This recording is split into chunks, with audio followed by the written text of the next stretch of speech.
Yeah. Yeah, definitely. That definitely was. My wife can't stand Aaron Rodgers.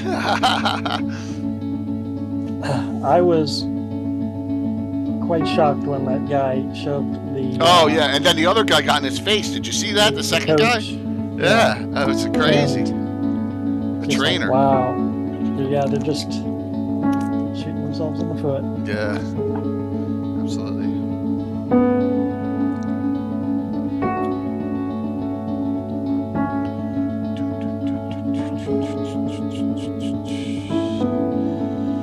Cranking it up here.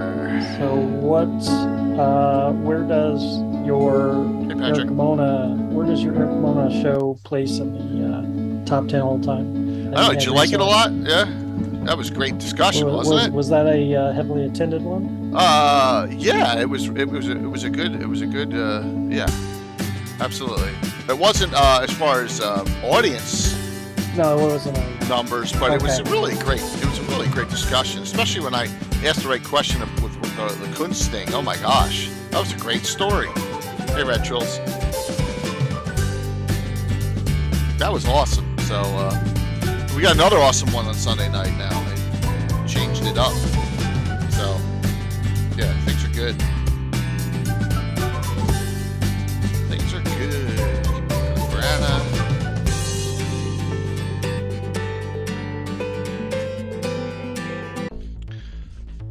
Let's see what we got here. Get this going. Hit that button, hit this button. Boom. Okay. Hope everyone's doing well. We're doing alright. You guys can hear me? Always checking, always paranoid about that. Can you hear me?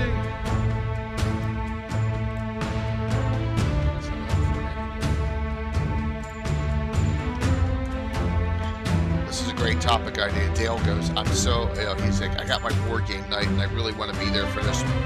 And he's like, this is a great topic. And then I said to him, well, we know you'll be here next week.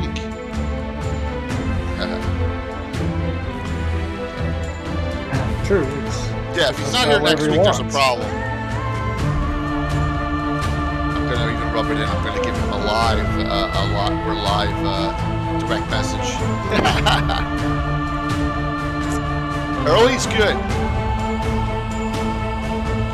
Early isn't late.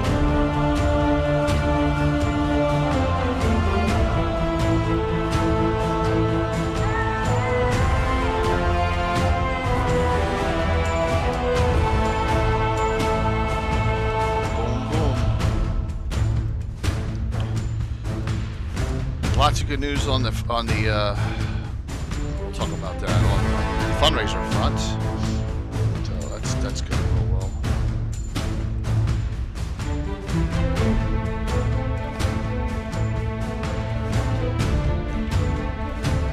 Everything's going well.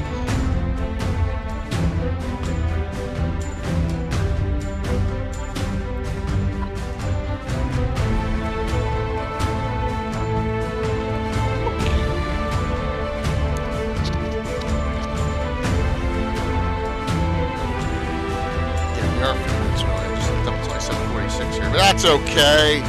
No one cares. Least of all me.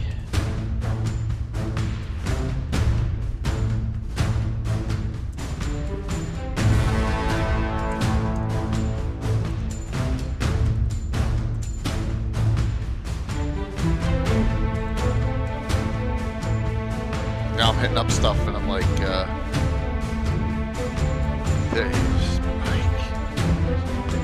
Hannah's alright. Hannah's never late. We're good now. We got this covered. What button am I gonna hit next here? Let's hit this one. I got a huge confirmation from someone today. I got a huge sponsor confirmation today. Got lots of good stuff going on. Which always makes it good. Got your Nike contract? Yeah, almost. Philadelphia Eagles sponsor?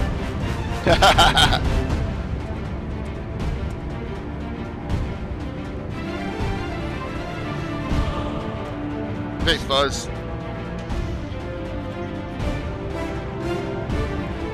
The Fuzz is here. Oh, I just threatened Chuck. Ha ha! Yes, I'm going back to the Codex Sinarum ad, Chuck, if you're listening. That's what you get for not being. I will remind you Friday, in front of Steven. Should all.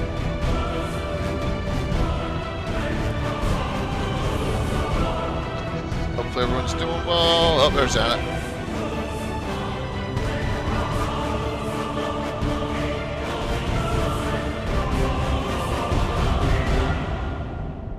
Hey, Anna. Hello. We're cranking out ahead. We're a little ahead of the time frame here, but that's okay. Okay. Nothing wrong with that, yeah. I got so I didn't realize there was that much interesting in Oerth Journal. I got like so oh, there's so much. I need to take notes here and Yeah, well, good. That's great. Yeah. It's all over the place. Yeah. There's nothing wrong with that at all. No, it's a good problem to have. Definitely. I need to log into Twitch. There's Josh.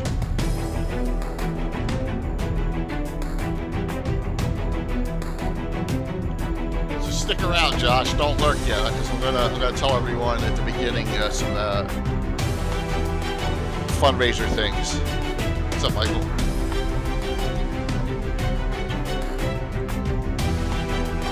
I know, that's cool, Lando. I understand. That's all good. Gaming comes first. So I got Chuck. I got to play this because Chuck hasn't given me anything new yet, so I'm complaining. But that's right. It's nice. It's nice and soothing. It's soothing enough that you fall asleep. Just kidding.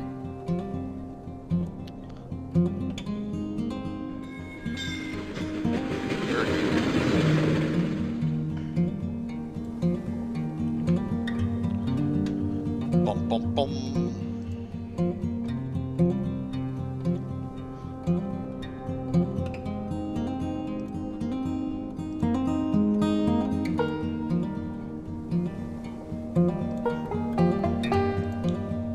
There is a lot of great stuff. Oh yeah, there you go. I see Triller Games on the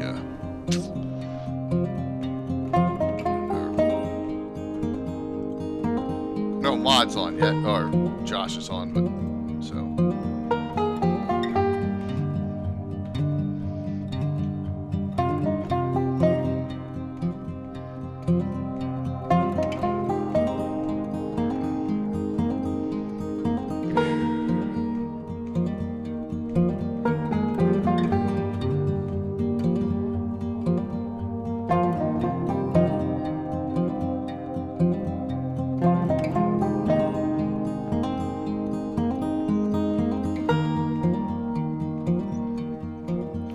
Good evening.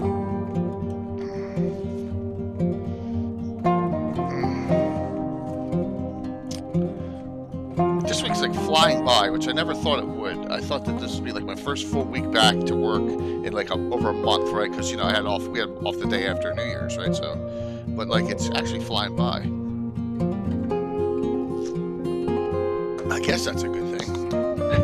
There's enough news in the tabletop RPG world that you don't have time to think about the work right now. And Anna, you saw we have that meeting with Steven Friday morning, right? Oh, yeah. Okay. Yeah, 11. That will be, was it 11? Yeah. 11 my time, 11 Eastern. Yeah. Oh, that's 8 your time. Oh. Yeah, 8 o'clock. No problem. I just need to know when it is. I can get up early if need be, or stay up late. Speaking of getting up early, we a game got added to the fundraiser schedule. That's I gotta give William Henry Dvorak a shout out about it. It's so crazy. Hey, Death, good to see you.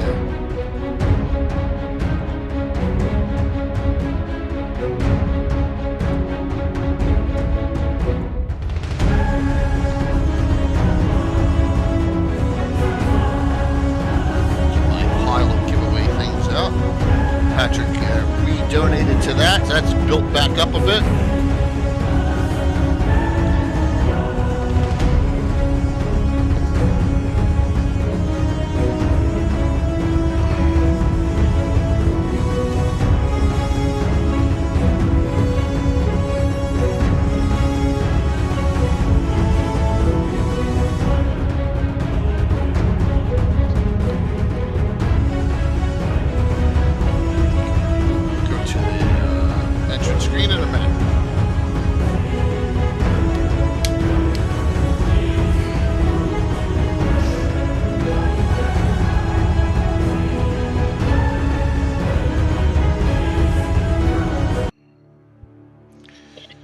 Tonight's Legends and Lore.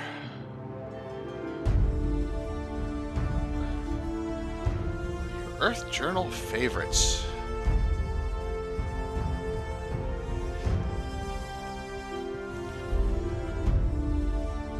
This is a good question. I wonder how many new people we have on that don't even know about the Earth Journal, too. We may have Ooh. some. That That might might be a be. good thing to start off. Yeah. Yeah. Yep.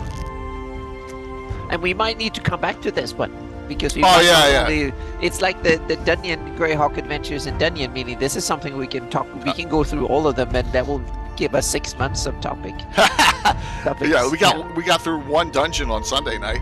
Exactly. We get through one. So One. if we talk about this, we can get through maybe 1 or 2 in 2 hours. Yeah, because some of them are the first ones don't have that much content, but it's damn good.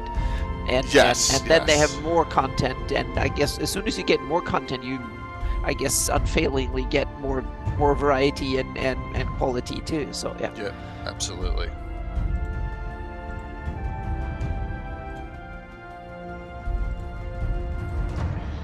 It'll be a blast. Oops, I just lost my screen. I can tell you that Altamira is rendering away. So Yes, it's rendering. one more little bit. I don't do all of the rendering in one go because I want to use the machine now and then. So I set it overnight and stuff, and so all the textures will be done in what is like 4 more hours of rendering. Then I have all the textures. Now it's touching them up, and then it's one render with the trees to get the forest in there, and By the- then By yeah. the way, we need a topic for next Friday's yeah. Fantasy Mapping show. Yeah, well, I was thinking I would have a ton of cool stuff to show then. So if that's not been, I've Okay. been kind of lacking stuff, but then I will have stuff to show. So for that part, but We'll we'll reach see. out We to have Alyssa. to, yeah, we have to talk to Alyssa because there might be other cool stuff, and yeah, As we're just babbling here. Good evening. Hey, Taryn, that's nice of you to say.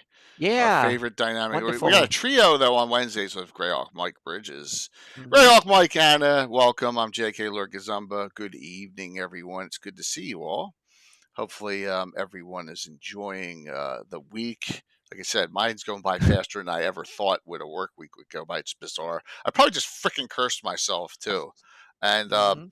you know, things are going well here. Hopefully, you're all doing well. So I had a quick here's some quickie. Yes, here's a quickie announcement. Wait a minute, Taryn. Let me see if I got this here. Boom. Give you that quickie shout. Quickie announcement. Good news. Fundraiser wise, and it'll We be need good news, so please. well. It's, Yes. I don't see. I don't see that that's bad news. But we're we're going to now get into it a little bit on Sunday night, Anna, as you Oh yeah, saw yeah. with So that yeah. change. But Legends is coming along. All right. So the fundraiser. I wanted to say we have all time slots, even the really shitty time slots filled. All right. So like by all but one. So and that's really awful. Start at 8 a.m. Friday. There's 5 streams on Friday. I think there's 5 streams on Saturday now. Start at 6 a.m. on Saturday, and everyone guess who's running that. Is it Phoenixy? No, it's Tim. Oh yeah, Tim. He's the early one. Yeah, exactly. It's Adam Tim. And this is what I want to shout out. William Henry Dvorak's playing that game, and he's in Mountain Times. He's in Mountain Time.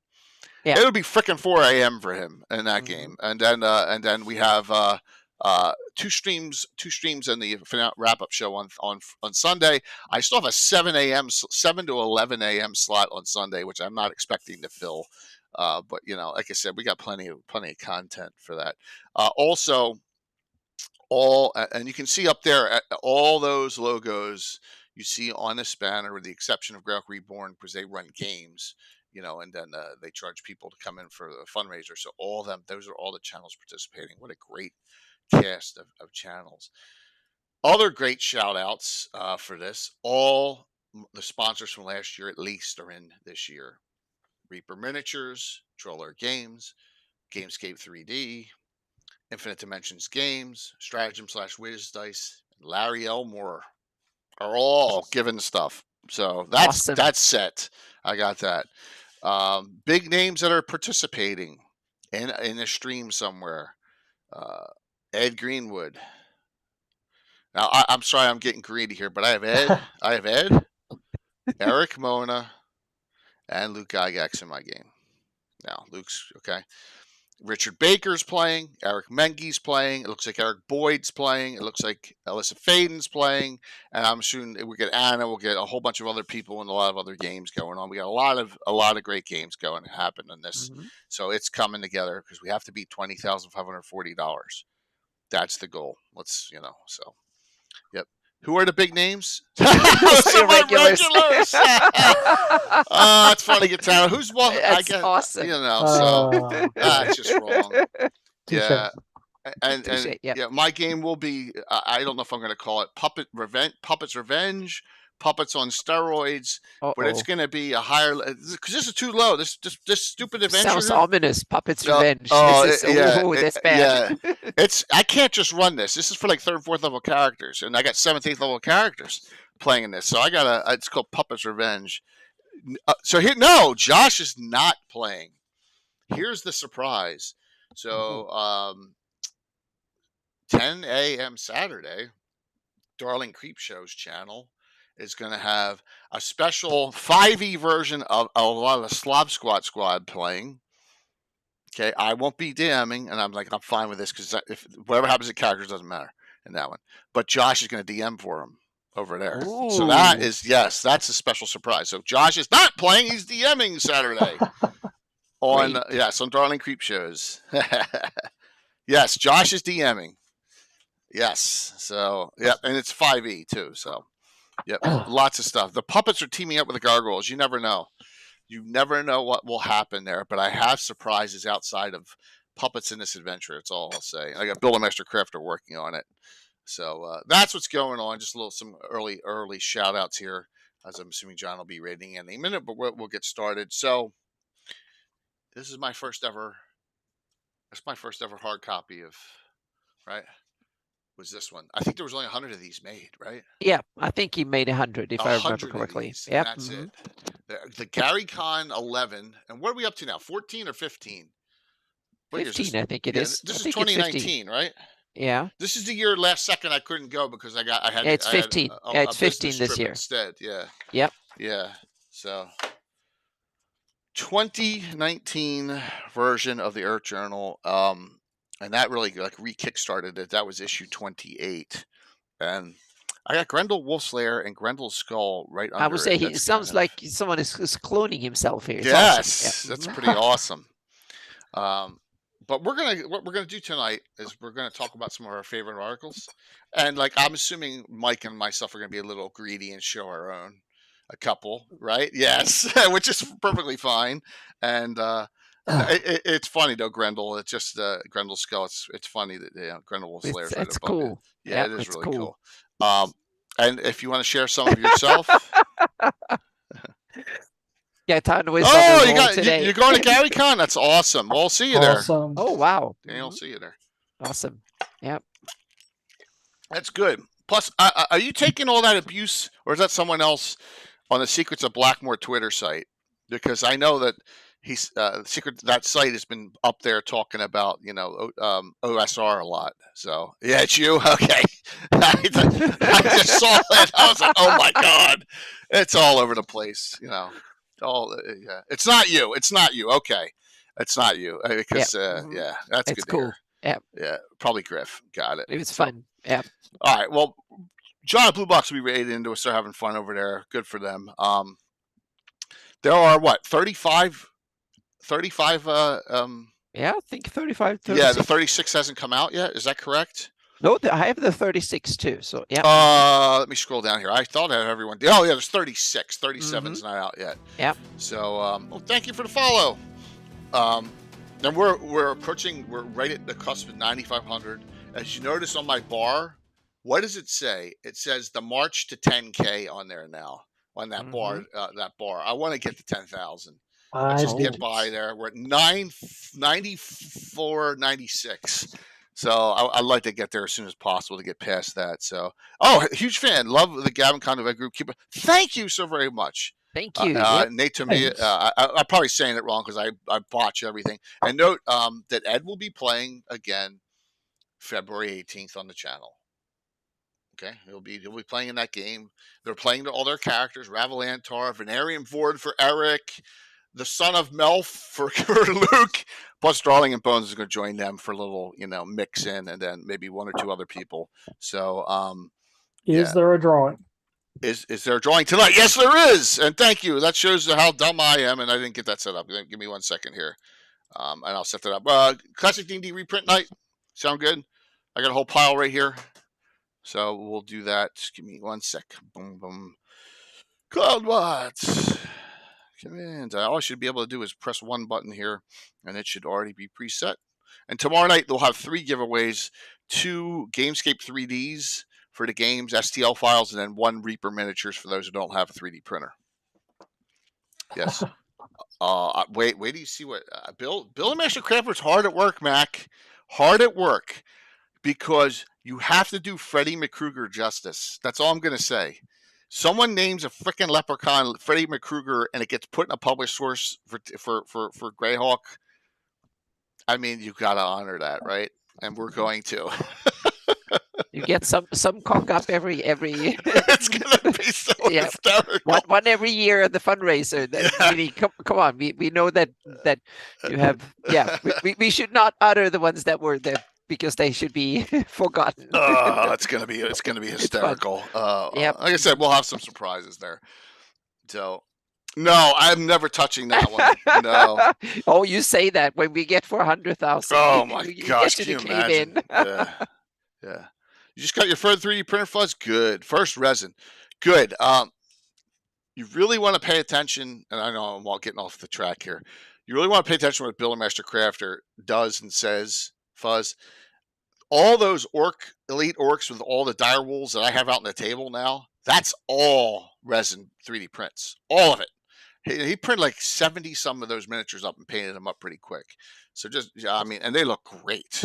So and there's 1 or 2 Reapers in there that supplement it and all. And Reaper's fine with that. We're using their stuff too. We're using all the company stuff. So, but he knows what he's doing with the resin printer. Supports are very important on the resin printer. All right.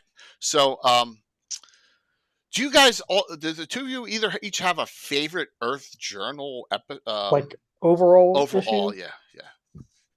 I do. That's a good question. I think I do as well. Okay. Yeah. I'm going to tell you what mine is. I'll show you yours if you show me mine, or something like that. Or any of the people who wrote No J112 other than Gary Holding active in the community now. Ooh. Well, Leonard's passed. Right. Steve Miller, is it? Is it in some of them? Is it Steve or is it Steve Wilson? Oh, Steve Wilson. That's it. Steve Wilson. Yeah. I had Steve Wilson on last year. I'd have to say probably no. Then we can look through it. That's a good question. Sure. Yeah. So, Mike, what was your favorite one? Well, now that I'm looking down here, it's like a toss up, but I guess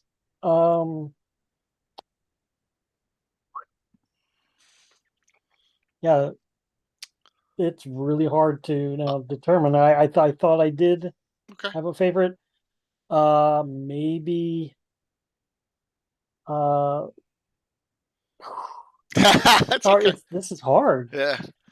For you, it shouldn't be hard. It can only be one for you, Mike. Yeah, the one with your fleets in it, right? I'm not, no, not No. even that one. No? No, I'm not a Which one, Anna? Which one vain for person. which one It should for be him? 19 for him. 19. All right. Yeah, that yeah. could be for me too. Yeah. All right. Why- 19 is the all Mike issue practically. All right. Yeah.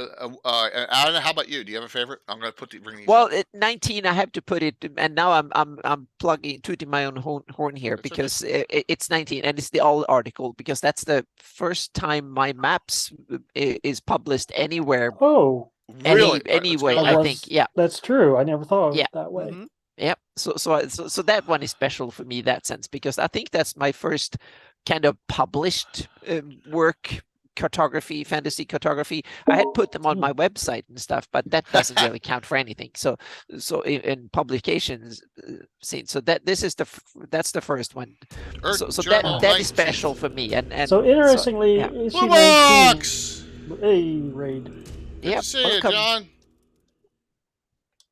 Interestingly, issue 19, I am the art director, and Oh, yeah? I didn't do a damn thing. Everyone, You got it for good behavior because you Yeah. sent in so much cool stuff. So, everyone from Blue Box, welcome. It sounded like a great crafting stream. I really, it was awesome what I caught, and we are talking. We're delving into the Oerth journals, which is a fanzine going way back, and there's 36 of them. All three, Anna, myself, and Mike, and I know John does. Blue Box and a lot of other people have publications in these, and we're going to go over some of our favorite articles tonight, and that can help you out in your game, or maybe not, or just to enjoy. So, and I really appreciate it, John, for the raid in. So everyone sit tight there. There's a giveaway. We're doing classic D&D reprints tonight. Choice of 2. I always love giving out the Treasures of Greyhawk because it's one of my favorites, and it's got like 10 adventures in it. So we will do that. And John, I sent you a Discord message because I think we got a little confusion there. So, all right. Number 19, the Mike issue. Let's take a look. Thank you for that follow. We're approaching 10,000. We're almost to 9,500, 3 short. Trying to get to 10,000 as soon as possible here. Let's see. There's Rick Miller. We've had on multiple times. Do it, Carthen. So Rick, yeah. So Rick Do It Carthen. His first issue was issue 17, but that was my first article in the journal. Oh wow! Okay. Before that, I had just supplied comics. Right. Really cool. I don't know Sam Weiss, Brian McRae. I don't know. I know Nathan Irving. Oh, Sam's on active on the forums. What's Sam's name? Sam Wise? Yeah. Oh, Yeah. okay. I didn't On know the that. on the That's Cannon fun. Fire forums, Cool. or the Cannon Fire Discord. At that. Yep. Really cool.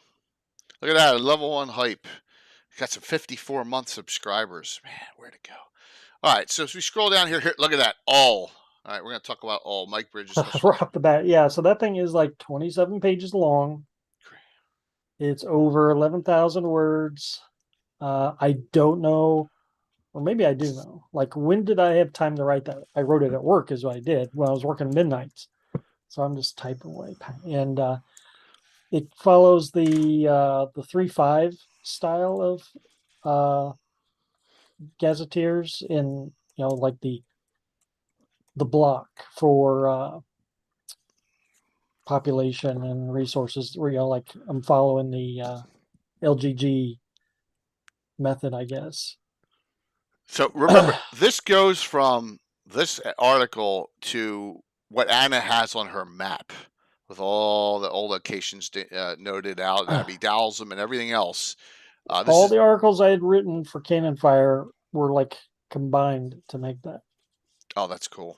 And then Anna's map, which was supplied for this, I think did you do that map specifically for that issue, or was that part of your it's an larger early project? version of the one that ended That's up what I on the thought. map. Yeah, because Yeah. this one, and also this in the article, this one is unedited, Thanks, meaning Rob. it was just had a first edit. The one that is on the final map has been re-edited 3 or 4 times. That's why it looks a bit different, and the colors have changed a little bit and stuff. But it's basically the same. It's the same base. So it looks. I mean, this is awesome as a starting point for us here tonight. Noting, Rob, I really appreciate that, man. 33 months, phew, time. Ooh, Where did time go? And there's a lot of years. history here. Lots of Yeah, history. so it's fun because like all in the published source, maybe at best would fill half a page. Mhm. So, All so of you it can That's- imagine, in boom, yeah, the yeah. rest is all mine.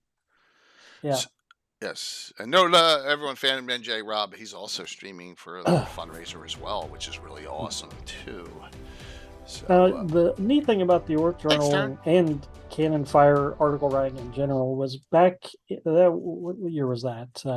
This is 2006. This 2006. So I had joined Canon Fire in 2004. So I had 2 years in. I got a good idea, what was in the previous Oerth journals, what was going on at Canon Fire.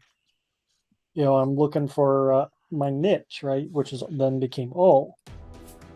And I'm just surprised to this day that like no one else is. I mean, there have been maybe a couple people who've written about all related stuff, but there was like no one before and hardly anything after. So it's like, Well, it's done right. Then you don't need to do it again. yeah. Well, I guess it's just an underappreciated area. That's why I took it. But like in just an Oerth journal, for my research on this, I saw that there's like 2 Alyssa articles. So there are some subjects Oh that yeah, there's some. bear repeating.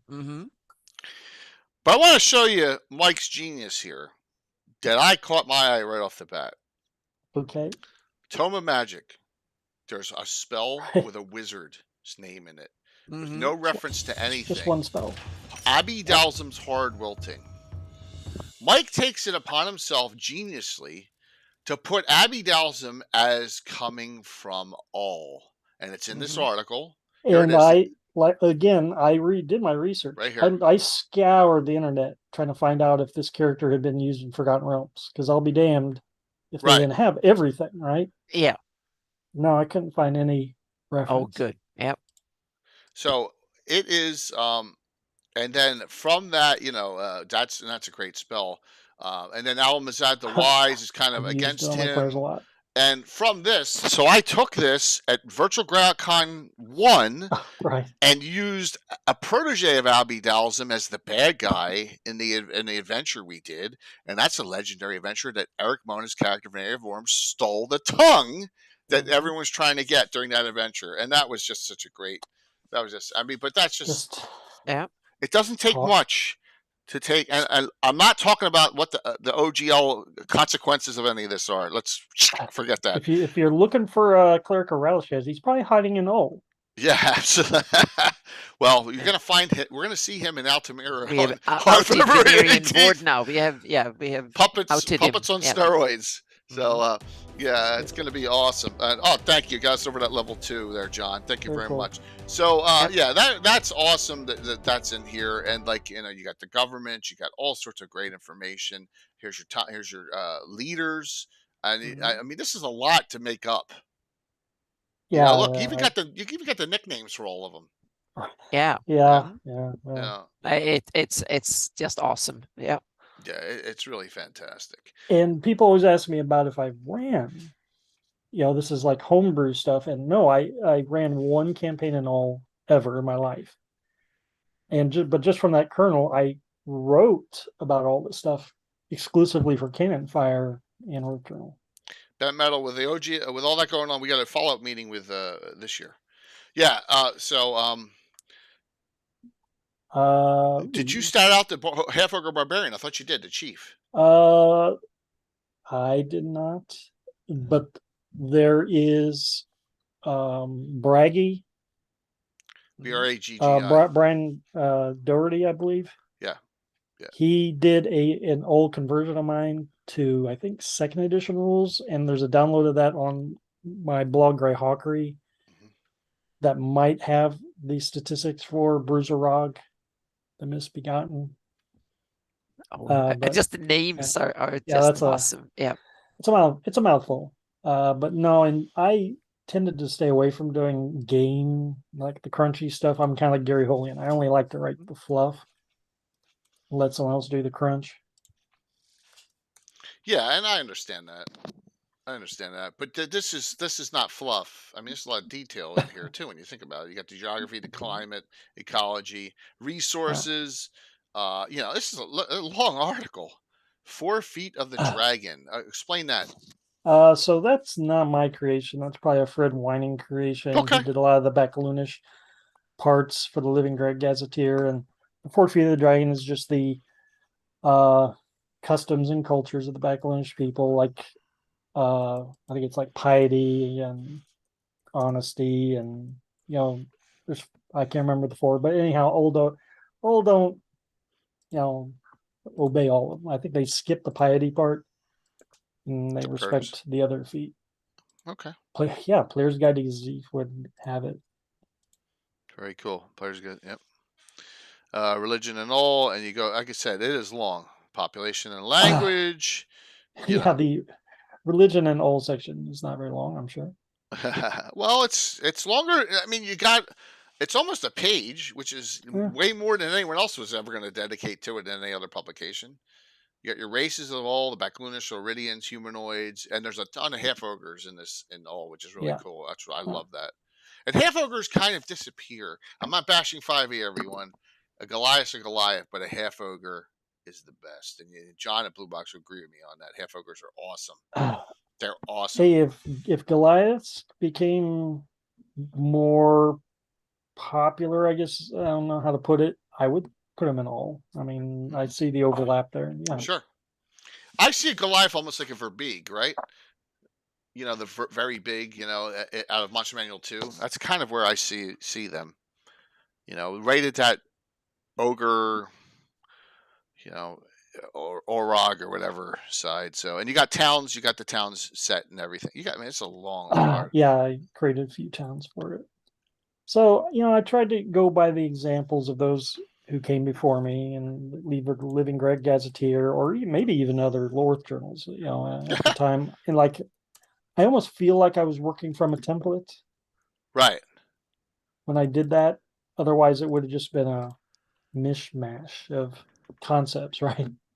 But looking at it in hindsight, it seems like I was working from a template.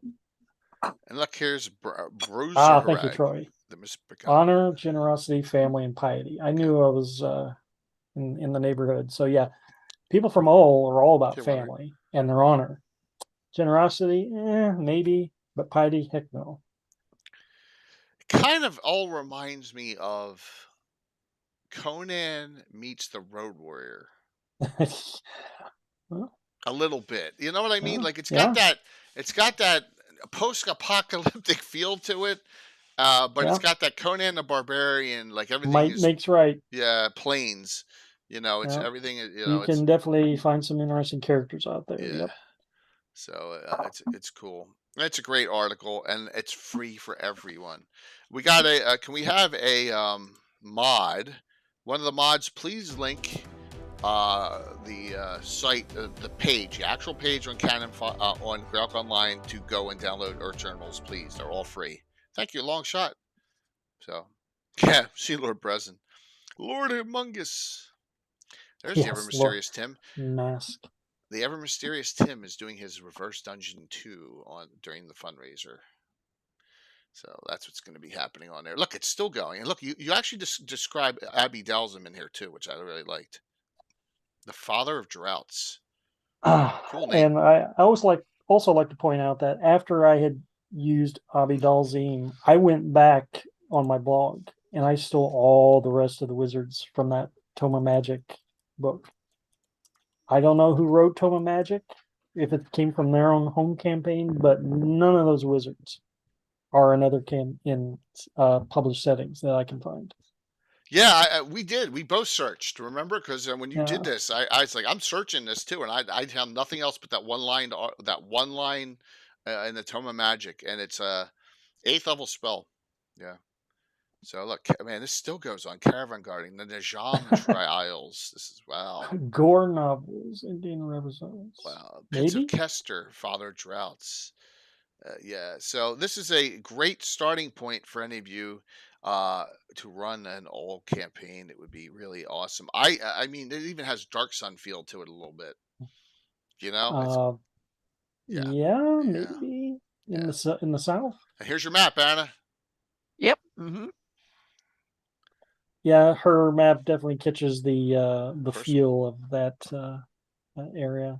I think we got the colors and the kind of the flavor right, so to speak. Yeah. And I still like the we put the special labels and Hey, stuff Amy. on it. That's because the labels Yeah. is the weak spot on my Greyhawk maps. They Mm. look clunky and not that good. So Well, this one fortunately, actually good. it's not an overly busy map. Um, so yeah, Yeah, but this is 2006. This yeah, is Yeah. 17 that's years early. ago. Yeah. You That's know, crazy. so 17 years ago. yeah, I mean, Wow. my gosh, for that time frame, be like, oh, look at those mountains and stuff. I mean, I'd be like, yeah. Any other articles in 19 stand out to you? Uh, no, not Okay. off top of my head. I did a comic in 19 as well. That's why I call it the Oh yeah, Mike let's go there. issue. Pantheon is a stick. Let's do it. Back when I had ideas and was good at executing them. If I can find it. Oh, here it is. Nice. You have an apology in here. Because Order of the Stick was like real hot. Maybe it's still going actually. And I was like, dang it, you don't have to be a good artist to do a comic. The writing is the hard part. It's still going. That's So I awesome. did a parody of Order of the Stick. Oh, Hieronymus' axe turned into a Yeah, sword. Oh my I gosh. thought so. Oh, because I that drives me crazy. I This is still. perfect. How poetic. Oh my gosh. That is awesome. And really, that's not my style of art. So trying to put together a stick figure comic was actually kind of hard.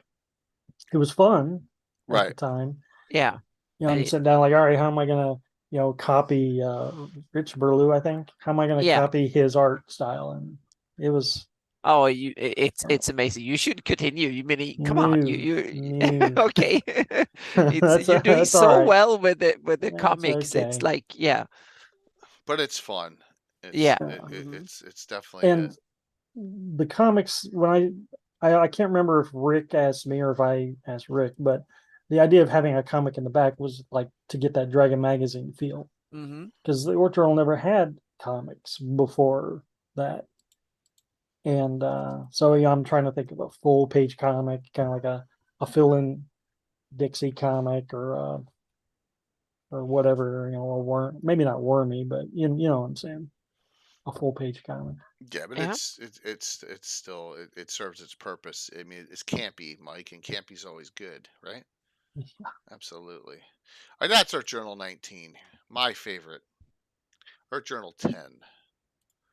Okay. So your favorite's 10. 10, Okay. and I'm going to show you why. Yes. Well, because I'm not going to go the ones I've done. We'll get there, but this is my favorite. Used this one years ago, and we come on here, and right off the bat, we see. Let's see who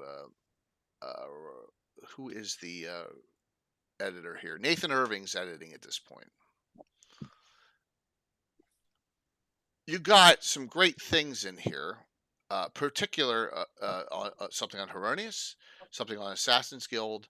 You have another Free City of Hardby alternate. So I've taken this, and I'll show this, along with what we did from the Living Greyhawk one by Paul Luby, and I mashed it all together into one big Hardby. That's cool. Yeah. Yeah, so I use it from both.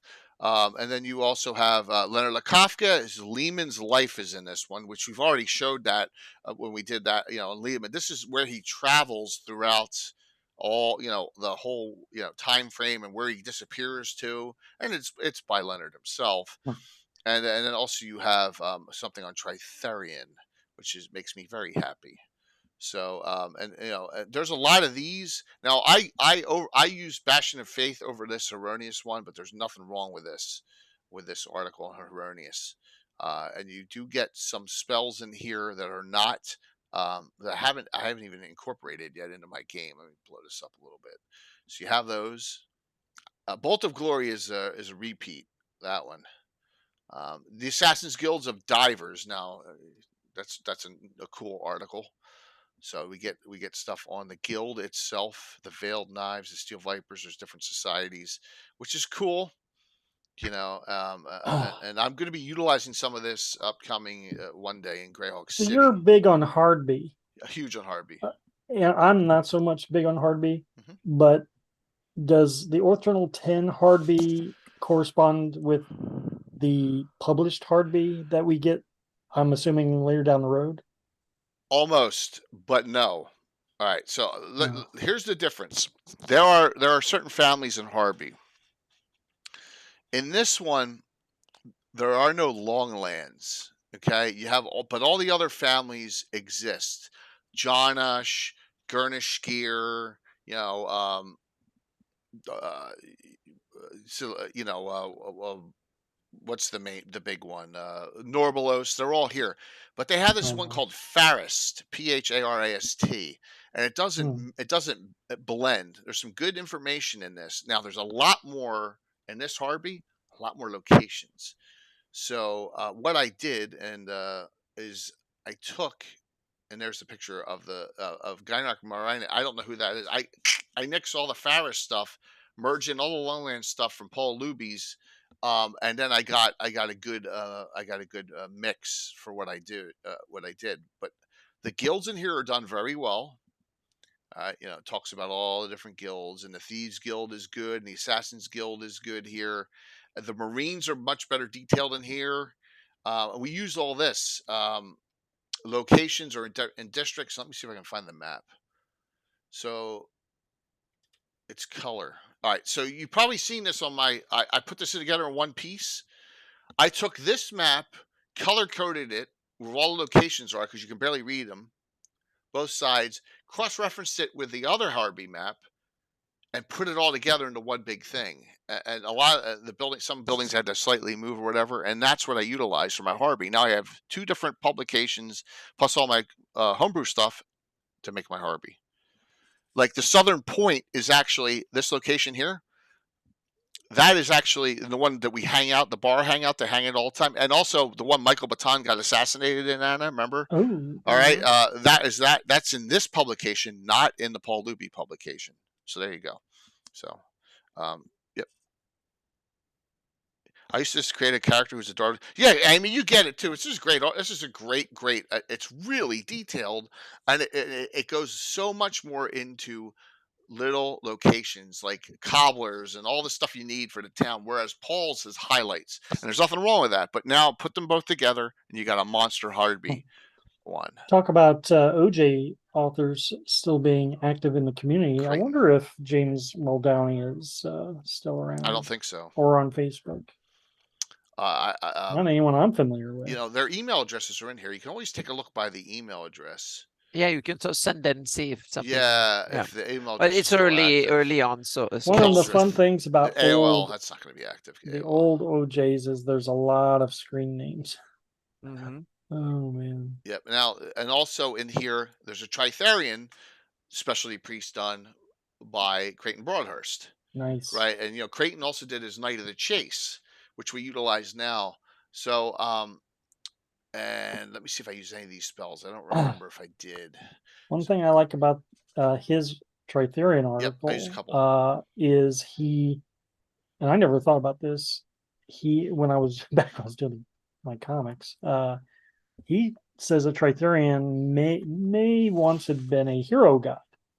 Mm-hmm. And I thought, oh yeah, that would make some sense. It does kind of, because he seems very humanistic qualities, right? Yeah. And here's an adventure too: the Mines of Elsadel in the Lortmel Mountains. Ooh. All right, and I haven't run it, and it's right there, so I may run that one day. And look, it even has a map showing the area. Does it say what level it's for? 6 to 8. It's a perfect level. Nice, nice. Yep. So, and that's in here. All right, and then keep on going. Like I said, Oerth Journal 10 is awesome. It's fairly long. Return to Hamlet. 591. So it gives you a futuristic look at Hamlet. And let's keep on going. There's a map on that too. Not too bad. Not bad done at all, that handwritten map. Once again, you have to do that because you can't take stuff from the Hamlet and put it in here legally, never. Because remember, this is this is under fan content policy. I don't think they even had that one spelled out, so you're kind of in a gray zone back then. Yeah, absolutely. Is my guess. Yeah. Yep. And Fading Lands. So this is another one. And then let's get to the last big thing in here. And look at how long this is. And here comes this. If you have never read this, you should. Okay. Out of everything in here, this is right from Leonard's own hand. Lehman, a lot of you who don't know, Leonard was on our show 40 times before he passed. He would just show up, hang out, and then just leave, which was awesome. Those days were hysterical. But this is all about Lehman's life, and it's scribed and he goes as a synopsis. Is this first or second person? I don't know. He talks about his life and where he is and what he did and all the planes he went to and who he helped and where he got stuck. It's really an interesting read, and like in 580, I made history. So, he just talks about what he was doing there and just really some unbelievable things here. And this is, like I said, right from Leonard's own hand. It's really cool. It tells him where is he now. So as of the last time that we know about Lehman, he says, I am in the Spindrifts, of course. I am a friend of the Hiles, and Leonard put in a word with Carell, and it gets me into most places where the Hiles still exist. I did rescue my library without losing a book. I've been known to do a good sage from time to time. So there you go. So I am a Sewell, but I'm not a Sewell who believes in any supreme race. Thank you. That's good old Leonard. So what a lovely person Leonard was, and we miss him. And then we got an index of all previous 9 Earth journals, including the 10 one. I'm glad he had the foresight to write an article about. Look at these names: Eric Mona, Gary Julian, Eric Boyd, Roger Moore. Crazy. Yeah, those are all. Yeah. Rick LaRue is also in here. Yeah. Yep. So Frederick Winding's in here. I mean, Robert Kuntz is in here. Yep. In the first 10, it's crazy. Steve Wilson. Yep. Big names. Okay. All right. So we're gonna go back and forth, and you tell me an article and an Earth Journal number, and we're gonna finally decide what my favorite issue is. Okay. Okay. My favorite issue is number 3. Number 3. Oh, that's a good one. All the way back. Look at that cover. It is a good one. Number 3. Yeah. March of '96. That was small but good. I Yep. wasn't even married yet. Yeah. Editor's note, and this is Savanta Quander is Eric Mona. Eric Mona Mona is editing this. Yep. Council of Greyhawk. The Council of Greyhawk. Mm-hmm. Feature Baklunish Dead Lights. Xanier is Awoken. Both who appear in Expedition Ruins of Greyhawk as captured deities in the God Trap.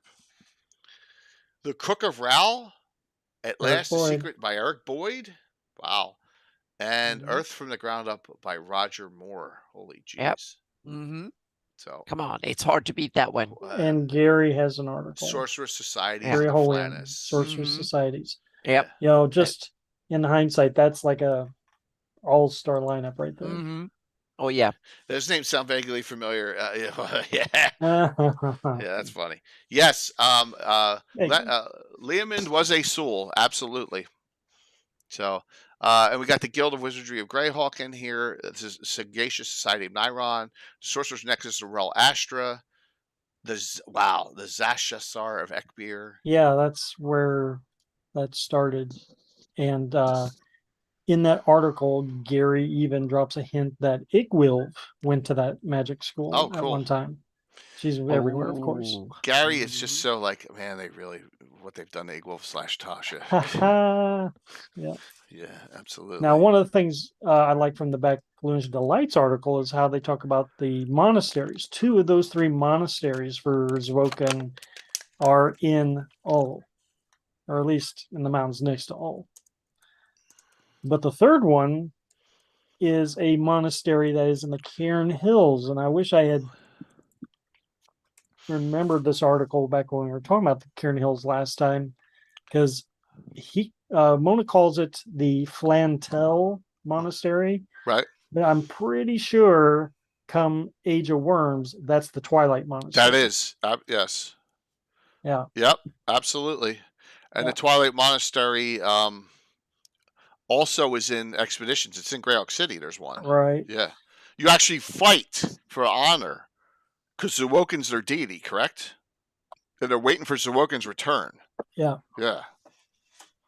Yeah. Pretty cool. Really neat stuff. And then, that Crookerau article by Eric Boyd, I doubt you will Silent find Ones. more lore on the Crook than in that article. Man, there's a lot so here's Beck Luna's Delights. So Mistress and Perfectioner's Servant. That's really I guess you're right. This is great. The Earth Journal 3. Now Roger Moore's article about the good Oerth is hilariously dry to read, but he does one of the first studies on what I would say is the mathematics of the planet Oerth. Yeah. It's Anna kind of knows cool. what I'm talking about. Oh yeah, he dissects the Darlene map in a lot of sense. And it talks about how the projections are off Yeah. and all that. And Yep. so it's man. So this is where you can find stats on the Crookerel. Well, the Oerth from the ground up and measuring up Oerth, those two articles are kind of defining the planet and I use them. They're my guidelines for my planetary cartography work. So yeah. Oh, that's cool. I did not know that, Anna. That's neat. Yep. So great. I will deviate a few times, but that's after reading the articles and make a decision, so to speak. So okay. Yeah. How can I get stuff in here? Council Greyhawk So I wonder if Eric has a quander at AOL.com still. I doubt it. I should have asked him. You'd have it. Exactly. Send him an email. And Do you have that email? We know. Yeah. So like when that first came out in '96, I'm pretty sure I didn't read it when it first came out.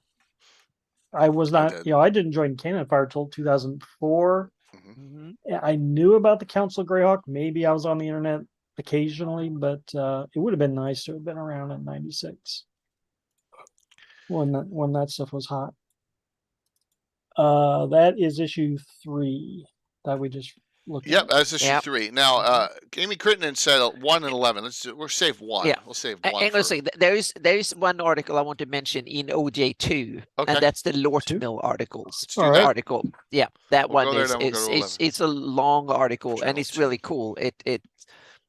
It's a good write up. I haven't read it in every detail lately, but 2 articles in here. Yeah, so meaning they were small, but they were really cool. So yeah, and there's also so it's the Lort Mills. It's a long article and it kind of goes through the flora, fauna, the geography, the who lives there and stuff. So it's kind of a cool one. And since it's your home turf, Jay, you should read it. Yeah. I should read it. It's a Hateful Wars write up too. Oh, okay. I wonder if Tommy John Kelly got a lot of information from there. I wouldn't be surprised. The Fountain of Paylor's an adventure in here, World of Greyhawk module. Daniel Carter. Anyone know him? I don't know him. No. All right, let's go through that, and then let's go to the Lort Mill article in 2. Yeah. So it's kind of a the Lort Mill Mountain. Sabrak. Who's that on Cannon Fire? I'm not sure. Yeah. No idea. Maybe Gary or Rich would know. Hey, Phoenixy, good to see you, man. Hello. Amy, why do you? All right, so what's the reason why you say 1 and 11? Let me know, and then I'll pull up 1 as well. That's not a problem. Yep. Yeah, 1 has a good feature. We need to go into that one too. But Lord, I wanted to, Jay, since it's your backyard, you should read this one and look into it. I'm scanning through it right now and just gnomes, Aarakocra, which do exist. And here's the Hateful Wars, 598. That's a page on the Hateful Wars. It's it's not that much. They just mentioned it, but there's a bunch of other stuff on the How can I get stuff in here? Yeah, okay, I'll check that out. Awesome. Yeah, that is and OJ1, I think we need to mention it because there is an article that it's the history of Oerth that has a timeline of stuff that has no author. So I bet that Eric wrote it himself. because it has no author signed as far as I can see. All right, I so we think got the that's history of Steve Earth, the Wilson. county of Sundhi and Radagast City. Mm-hmm. The history of Earth. Okay. The Epoch of Myth. Oh, he Sully's revised it in issue spell check issue right there. 11. Okay, cool. Yeah. He did revise. Was it and was it Eric Mona there, Amy, or was it Len who wrote this? Len wrote this. Oh. Leonard wrote this. Wow. The Sewell part. The soul part. Len wrote the whole thing. That's wow. That's news to me. Wow, that's awesome. That's cool. Yeah. Steve Wilson wrote it with Len Thank you, Consulting. Gary. Thank you, Gary. Ah. Thank you very much for that update, man. Good to hear. That is cool. I mean, there's a lot of detail in here. Yeah. Lots of detail. All right, so there's that. And it has the hierarchies. Wow, it has them all. Backloony History by Steve Wilson is an extension of the history of Sewell by Leonard Lekofka, derived from work of Gary Gygax, Sword of Greyhawk. Okay, all right. Oh, and in OJ11, there is the timeline of the Sewell. Steve Wilson is Tamerlane, founder of the OJ. Cool. I think he did. The Order Reckoning. All right, we'll go to 11 after that. And here's the common years, which a lot of us know. And the common years go up to, in this one, they go up to 584. So, where's a good Greyhawk city for a heist? Ooh. Wait. So, Phoenix, does that mean in Greyhawk City or a city in the world of Greyhawk for a heist? Stoink. Stoink's good. Go with Stoink. Well, depends what you're stealing. How about Rook? You can make it into kind of a cool. You steal something back that someone stole and have in Stoink. It did lend some question because there is. You can be the good guy stealing stuff from the bad guys. The only reason I say that, though, Anna, and that's a great suggestion, is that we have a wonderful person in the community who's done. 1 second, I'm going to bring it up.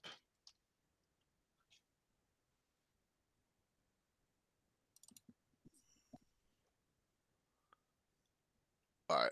So this is Raven's Rook. There's another one. Yeah. This is Rook Roost, but by William Henry Dvorak, John Phoenixy, but he had to rename it as Raven's Rook, and this is available in PDF.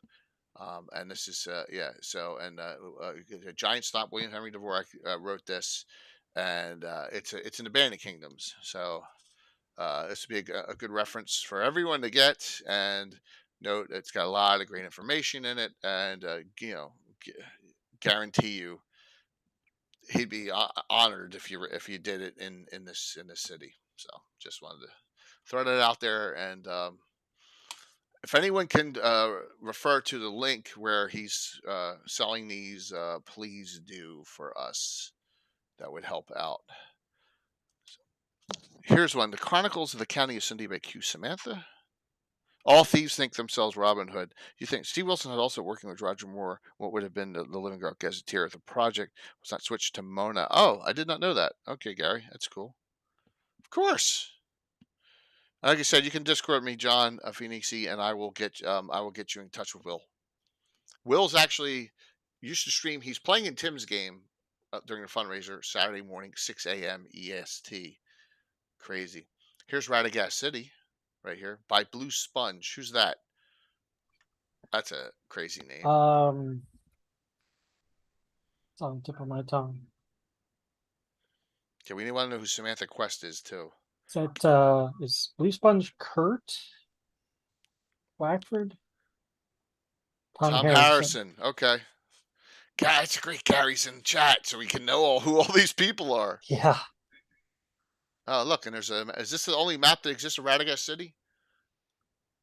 Nope, there is another really cool map. We talked about it in a previous show when we talked about the maps. We had Radagast map up. Yeah, we didn't show that one. No, we didn't. But we missed didn't that show one. this one because there is a much better one on Radiga Alright. City. That is one of the best ones done on What? any city with Yeah. Greyhawk. We're gonna go here. We go. So we know It's not as good as. Oh, sorry. Go on. that's okay. We know Tamerlane Steve Wilson. We know Aquaner's Eric Mona. Who's Q Samantha? We know Blue Sponges. Armature, Kyrick, Sawbreck, Brett E. Screaming Lord Lehman is Leonard Lakofka. XTSR. That's funny. That could be almost anyone. Mhm. Aeolus, DM Scott W. Gary Hillian, Puppets Measure. Fool de Fool. Fool the fool. Renegade 54. D Torciello, Halberkill, Archmagius. So we should task Gary with letting us know who all these people are and how many of them are still in the community. And Gary's like, no. That's awesome. Nerf John had a rival in those days? Really? What?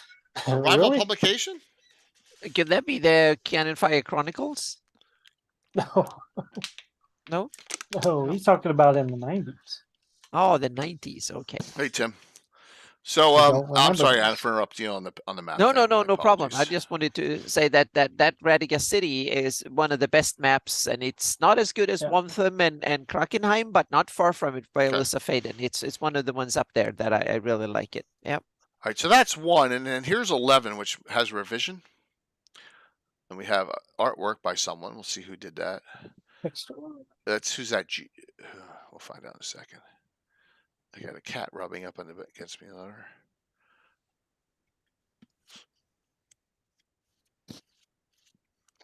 Look, we got some good stuff in this one too. I'm trying to see if there's any of the stuff I used.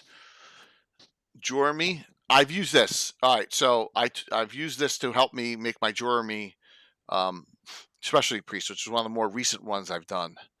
Yep, Jormy the Raging Volcano. Who's this art by, Gary? It says, what's that? GAOO? I don't know what that, yeah, it's someone's artwork there.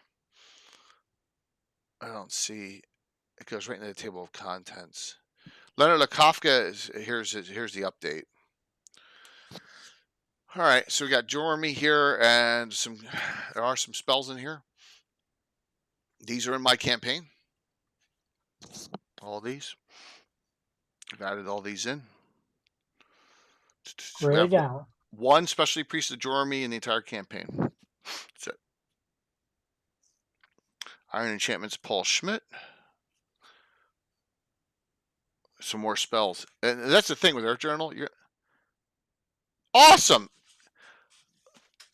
John, you're gonna. I mean, Will did great work on it, and a lot of it's based off of what he did in his campaign. And he live streamed a lot of it for like 2 to 3 years. You'll really like that, but you can place it right in there, and I guarantee you he'll love you for doing that. And I'll let him know. Usually he's on a giant stomp. Yeah, and Will's just a great guy. Yeah, so. Like a lot of us in the streaming world, he's got a social life again. Now that he's no longer, well, he was divorced. Now he's got a new girlfriend, so he's living life. So you know how that is. Jeremy is Flan. Is that quite good? Is that correct? Jeremy's a Flan deity? I thought Jeremy was Iridian. I was going to say Iridian, yeah. Yeah, I think it's Iridian deity. Okay. I don't know on top of my head. Well, let's go to the top of this and see. I could be wrong. Hang on a second. We need to look at that. Allies, Corel, Paylor, these are not Flan deities at all in here. These are a lot of no, Jeremy's Soul. Ah, Jeremy's a Leonard Lakofka one. Yeah. Yeah, Soul. Made by Leonard originally. Yep. So I can't believe I didn't remember that. Yeah, very cool. All right, let's see. Let's go down to Lens Edition here, Amy. Repair to the keep on the Borderlands. That's neat.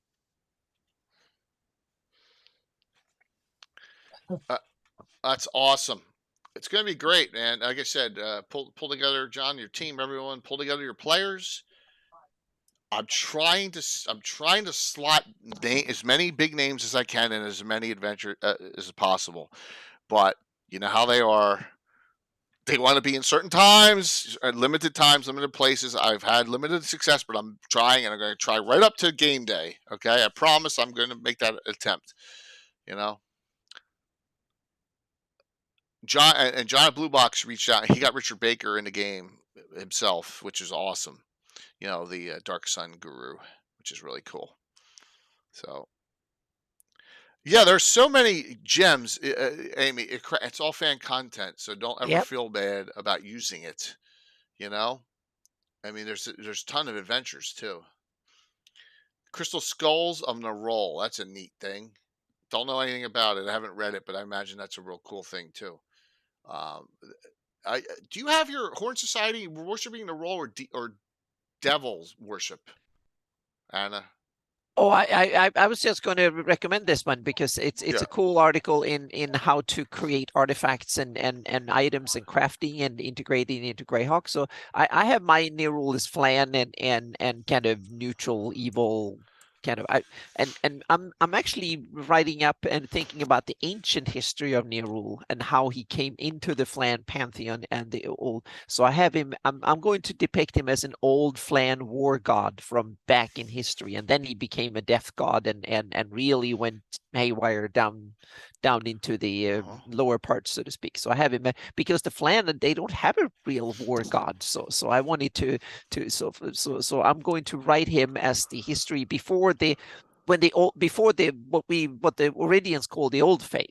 That is the modern Druidic faith. Before then, I want to have the history of Nerul, the faith of Nerul, so to speak, where it comes from. So I have some ideas on that. So yeah, I like it.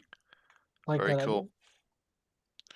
So and this article, I think it's cool because it also the skulls of crystal skulls of Nerul is cool because of it, both crafting led kind of artifacts and stuff, and it ties it into Greyhawk. I don't think I would run all the details like the article, but I really like the idea of the article and the kind of the premise of it. The crystal skulls of Nerol rival the ebon skulls of Ayus, which is exactly cool. They're too close that way, but I still like the idea of having religions and faith that creates their artifacts and some of the processes and stuff around it. So yeah. This is a revised version of the history of the timeline in the Sulwys. Yeah. By Leonard and Steve Wilson. Yeah. It's a great one. Yeah. Yep.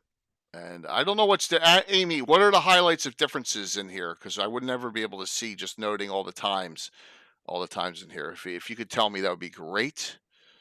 But it goes on and on and on, right? Or did they just add stuff in here? I haven't compared the two. I haven't. I think it's an edition errata thing. Yeah, I think they added the Elven timeline, or just they added there's some difference in the Sulwys timeline here. So, yep. Another adventure, Ruins of the Mistmarsh. I think I ran this one. It's cool. There's some adventures sprinkled in too, so not only lore articles. There are some adventures as well. Sean Williams. Be fan fun. I'm not so sure about that I use rips Nerul every time. So no, not every time. Definitely not. I don't know about that. Yeah. Exactly. Not every time. Carl Sargent had his run, but that's it. Yeah. Nerul's a greater god, and I use only a demigod. So are these available? Yeah. No, these are free. Can someone please? These are all free. I think we're gonna link you Greyhawk Online and all the page all the art journals in it. These are all free. These are all fan content. They're all free. Exactly. So you can just download the PDF and go with it. Yep. Absolutely. All right. Let's talk about this adventure. Some items in here and all. Mestrine Castle. Everyone knows I love Mestrine, and I've adventured here multiple times. Oh yes, I really hate what happened in Living Greyhawk to Mestrine.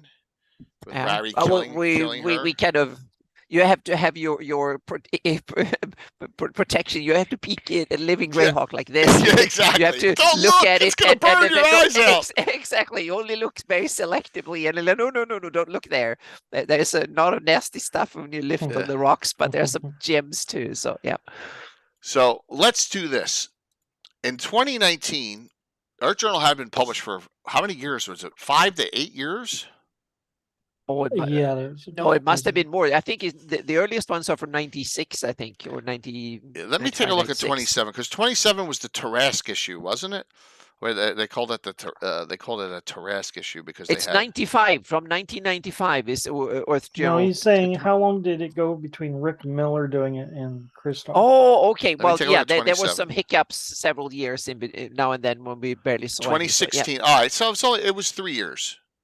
It seemed longer. It did, didn't it? It seemed a lot longer than that. Yo, Rich. So, hey, Jeremy, good to see you. So, let's talk about this. Is momentous. I'll give Christoph a ton of credit. And there's also add-ons to it here, and I have them all. This is all for Gary Con, and there were only 100 copies made. And and Christoph did a fantastic job on working really on this. He did a ton of work on this. We have like map. We have Anna's addendum here. Yeah, and I helped Christoph with the cover, as you can see, put my map in the background. We have Greyhawk heraldry from Anna too. Yep. This is before the great herald, the high res realistic heraldry too. So this cover is awesome. And if you have one of these, you are keep it. You know, I've been offered a lot of money for this. Oh yeah, there were 100 made, and, only 100 made. So it will be a Greyhawk rarity in the future. Super rarity. I have 2 of them. Yeah. Yeah. So, gonna toot my own horn here, please, and then we'll toot one of Mike's and Anna's here. What's the first article? The Order of Ulick founding and synopsis. I guess good gracious back then. Woohoo! All right, so.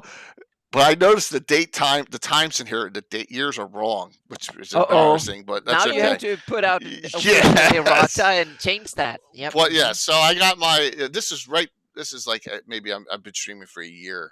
So how much? Oh, I've offered well over $100, Michael, for it. So, yeah. Oh. So I got my founding and synopsis of the Order of Ulick, my campaign, going through this here. And look, that's a William Henry Dvorak drawing right there, Phoenix E, that you just got his Raven's Rook right there. And look, this hyperlink still works. Woohoo! This hyperlink still works. Whoops! And look at that. And it put us right onto our own show, and I almost had a feedback, almost went back in time. And there's William Henry Dvorak's State of the Bandit Kingdoms, Rook Roost. There you go. There's the link when he's starting to write about it.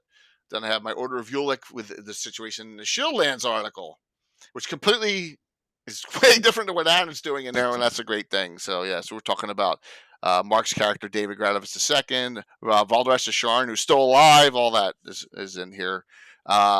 Jeff Garrison had some artwork, which is really cool. Trading card style artwork. This is Alan Growy, the Grow Dog. Did a Drow character for you. It gets better. I mean, there's such great stuff in this article. Let's see here. I think the fact that it was going to be printed definitely got some people to submit to the issue. Yeah, I think so. Absolutely. Talking about Rennie here. Oh, thank you, Patrick. The Rennie by Christoph and the Oliver brothers, who did that river campaign. So, Rennie Rumors Up and Down the River. And here's the Great Flanish Adventure.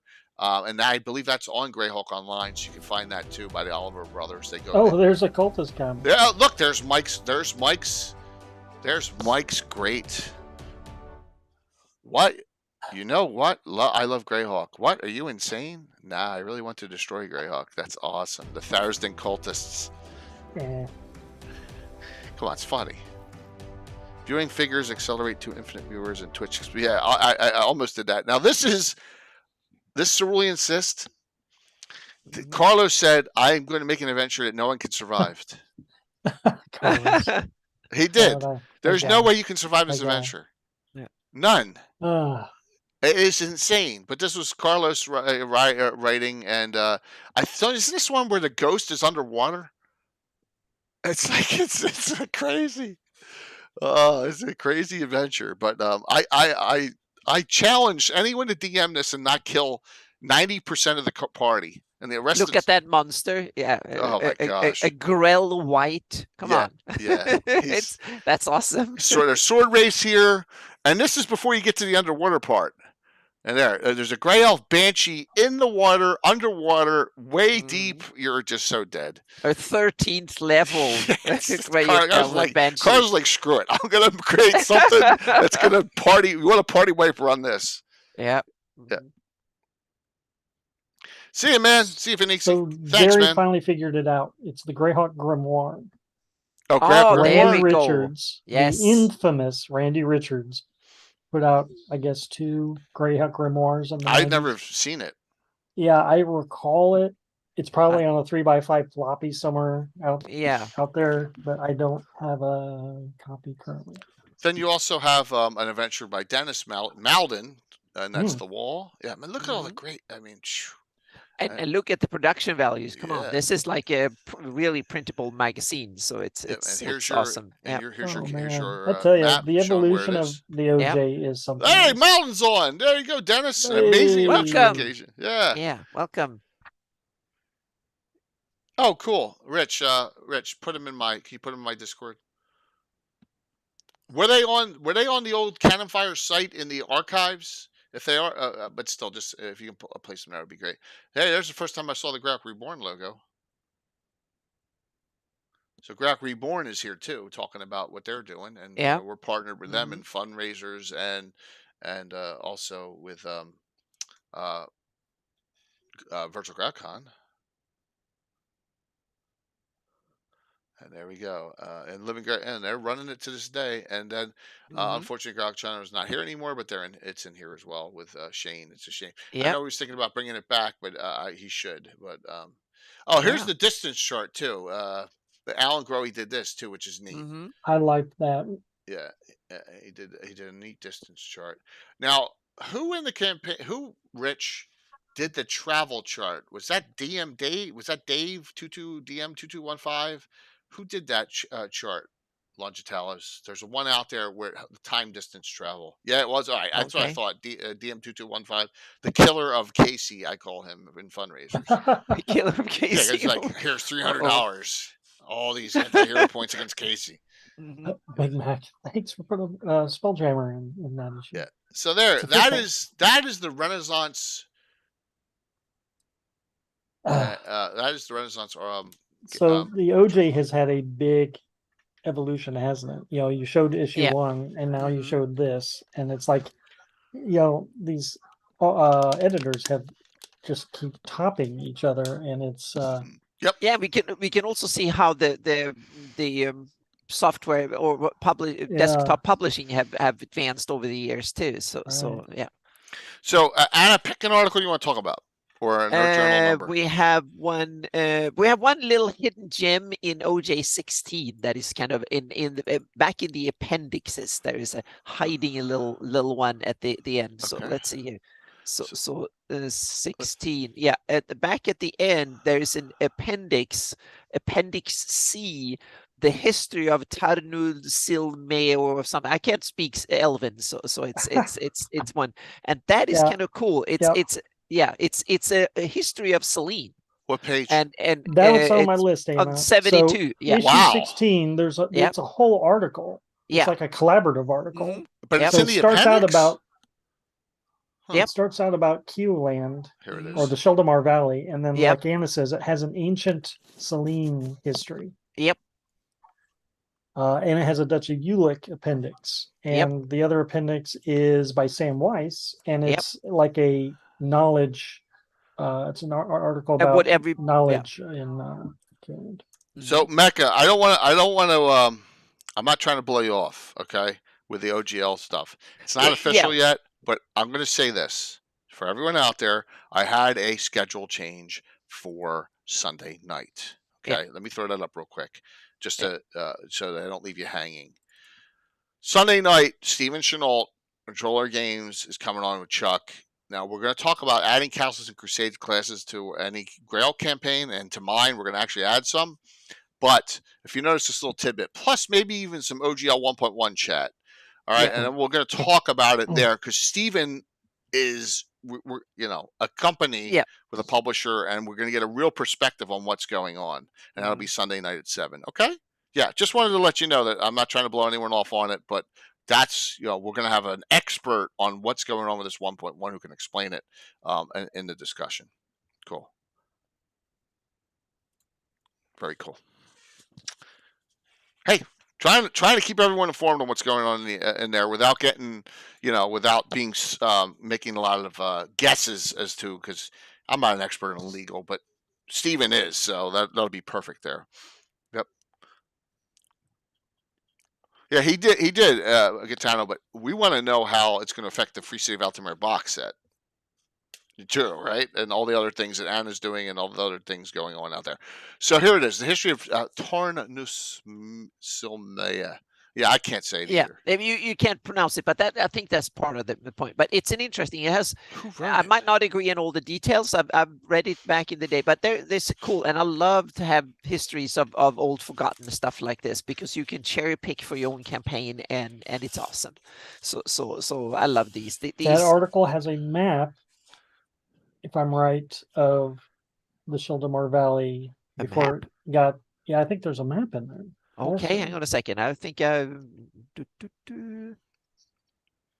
don't think there is a map. No, I don't think there is I a thought there map. was an accompanying map to it.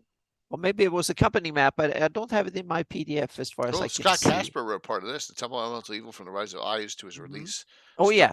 Huh. There's a bunch of meaning the Oerth Journal is full of gems that is like, wow, because it's written by people who really know Greyhawk. So it's awesome. I haven't written anything in it, so I can say that. Yeah, but you have your maps in here. Oh, yeah, I have the maps in there. Others have put my maps in there. So, yeah. But, it's cool. Yep. Very cool. Mike, you got, all right, so next one. Do I want to throw out something? Yeah, let's do it. Sure. So yeah, and it brought up the article that I was going to mention. It's a doozy. But let's backpedal to just a little bit to Oerth Journal 12, and that's going to have Rich's first Omnipotent View article. Oh, yes. Rich! So I saw that's on my list too. But in preparation of this, I checked. I have contributed mostly comics, but comics and articles I've been in 13 issues. If there's anyone who's probably in more issues than me, it's probably Rich. Yeah, it's amazing. If I had to guess. So wow, that's weird. Look at that. All my tags are disappeared. Like I said, I went back in time. All right, so Omnipotent Views by Rich Dioya. Did I say that right, Rich? Finally, after 4 years.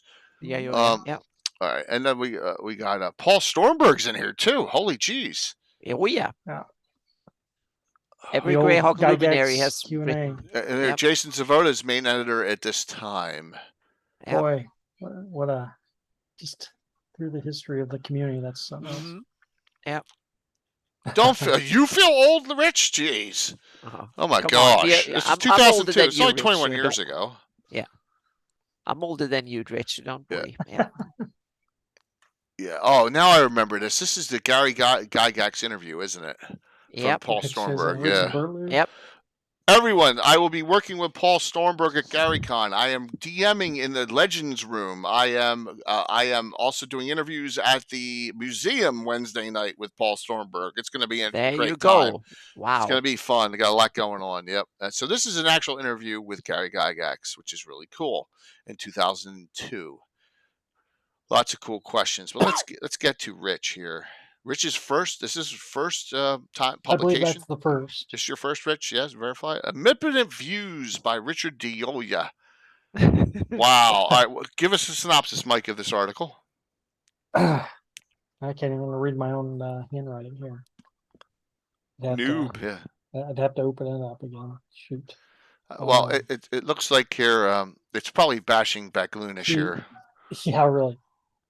He does a eclectic assortment of stuff. It looks like it's Citadel Steel, 20th Rendering, and then Dragon to Elf, a conversation between an elf and a dragon. That's pretty interesting. Neat. Oh, so it's like little tidbits and barbs of stuff. That's pretty cool. Dwarven Fire Mage. So, Rich, I'm going to ask a question. Were you doing your own system at this time, or was it a thought in your mind? You know, you have your own gaming system. I'm just curious. This is 21 years ago. Okay, cool. Cool. Yeah. So, looking back, remember monks thought cheerful. He's So it's a lot of Greyhawk blurbs in here, which is neat. and if it still holds true to what he does today, this is stuff from his home campaign. Yeah, it's neat. Follow the monk. So hopefully Skagith isn't on. Threw open the window shutters of his room as he did. So it's like little short stories, little It's blurbs, his little tidbits of conversations. That's neat. campaign flavor. Yeah, those of you were given to my player. That's awesome. So they're basically little things that are handouts to the campaign players. And he dropped these in many issues. That's really cool. To come. Neat. Well, thanks, Mike, for sharing that with us and let everyone know that it's here. He wanted to be mentioned, so there you go, Rich. There you go.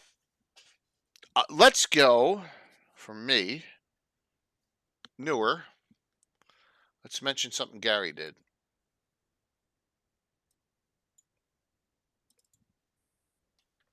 Look at that cover.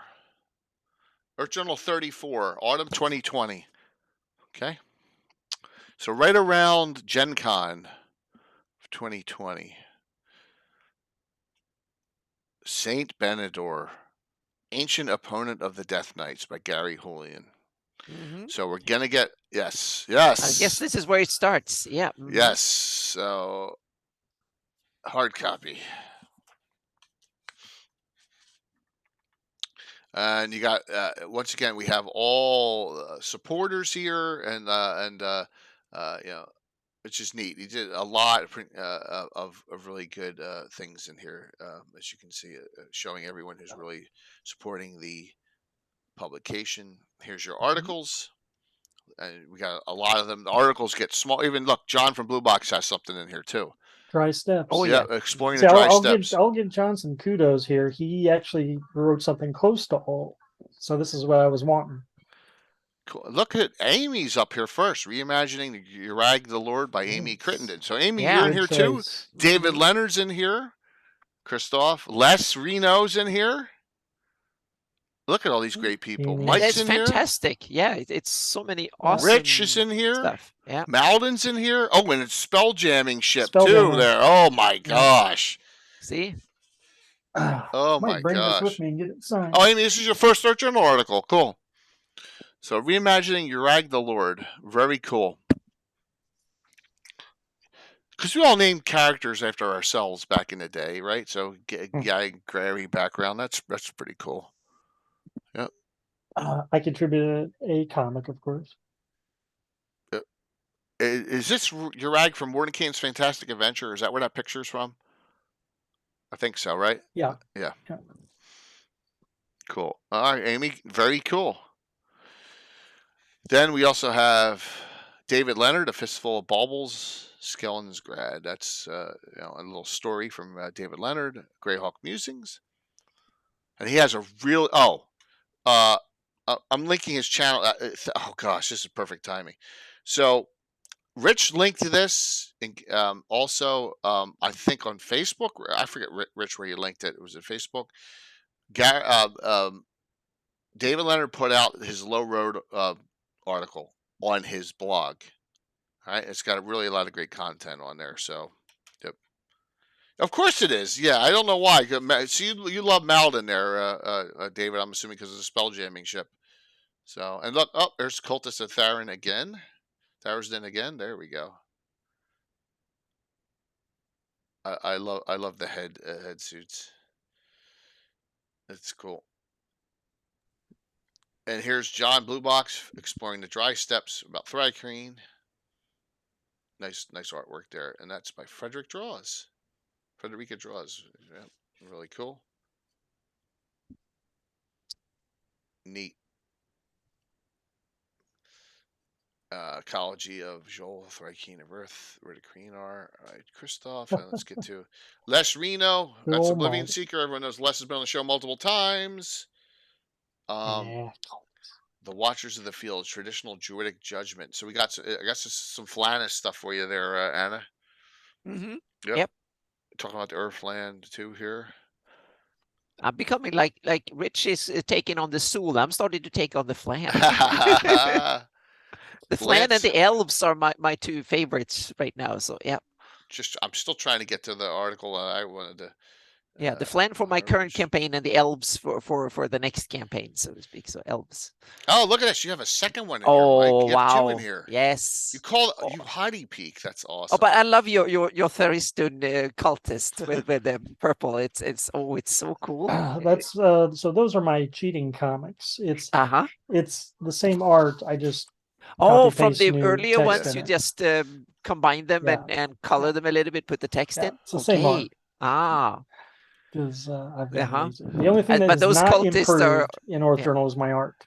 Yeah, but those cultists are iconic now. It's like if I ever have Thuriston in, I will have purple cultist with hoods on like that. That would be bumbling cultists. Yes. Tommy John Kelly here. Greyhawk Stories. We know him. I use a ton of his information on the Hateful Wars, all his stories in my games. Lots of stuff I take right out of his writings. Yeah, Rich, we have to skip the Bacloony, but I have some ideas for the Bacloony that I think you will like, Rich. We need to talk about that. So this is what I wanted to talk about. The Bane of Death Knights. This is from Gary Julian, and this is on St. Benedor. The most recently elevated to worshiping, you're able to worship status. And gives you the backgrounds. This comes in an ode to the Scott Benny articles. You know, Scott died about a year ago.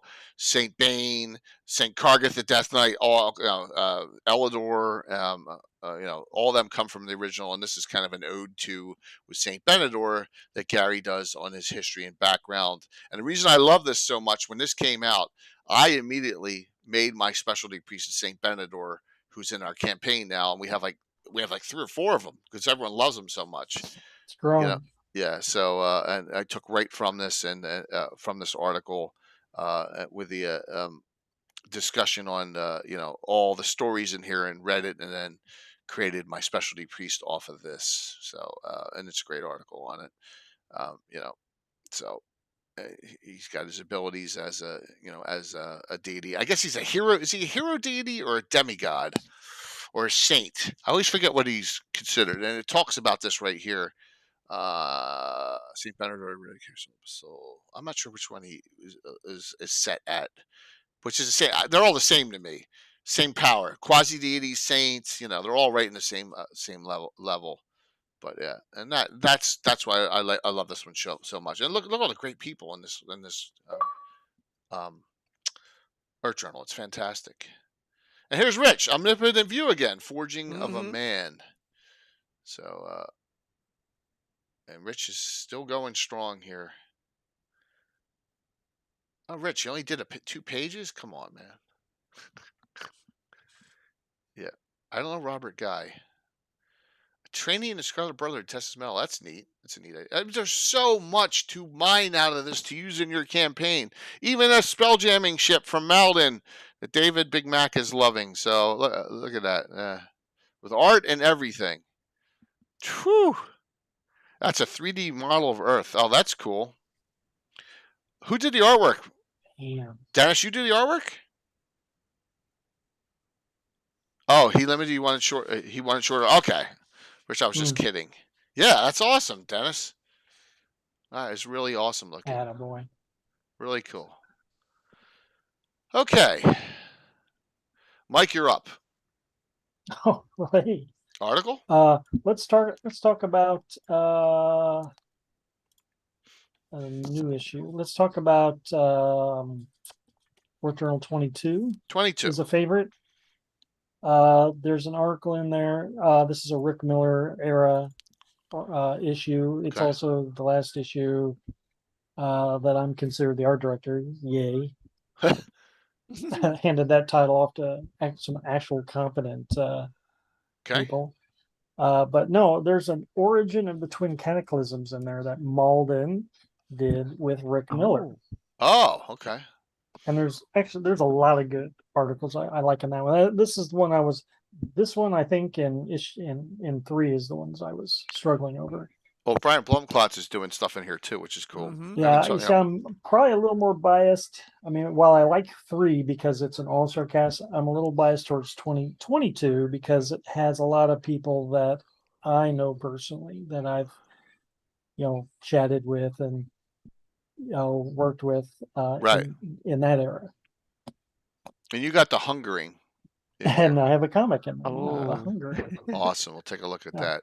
So it looks like we got we'll go to because I know what okay, yeah, we'll start just doing articles, so just going through all. We also the Constellations of Greyhawks in here too.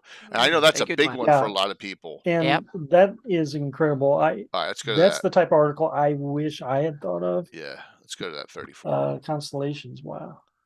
Yeah. Andy Miller. Good artwork.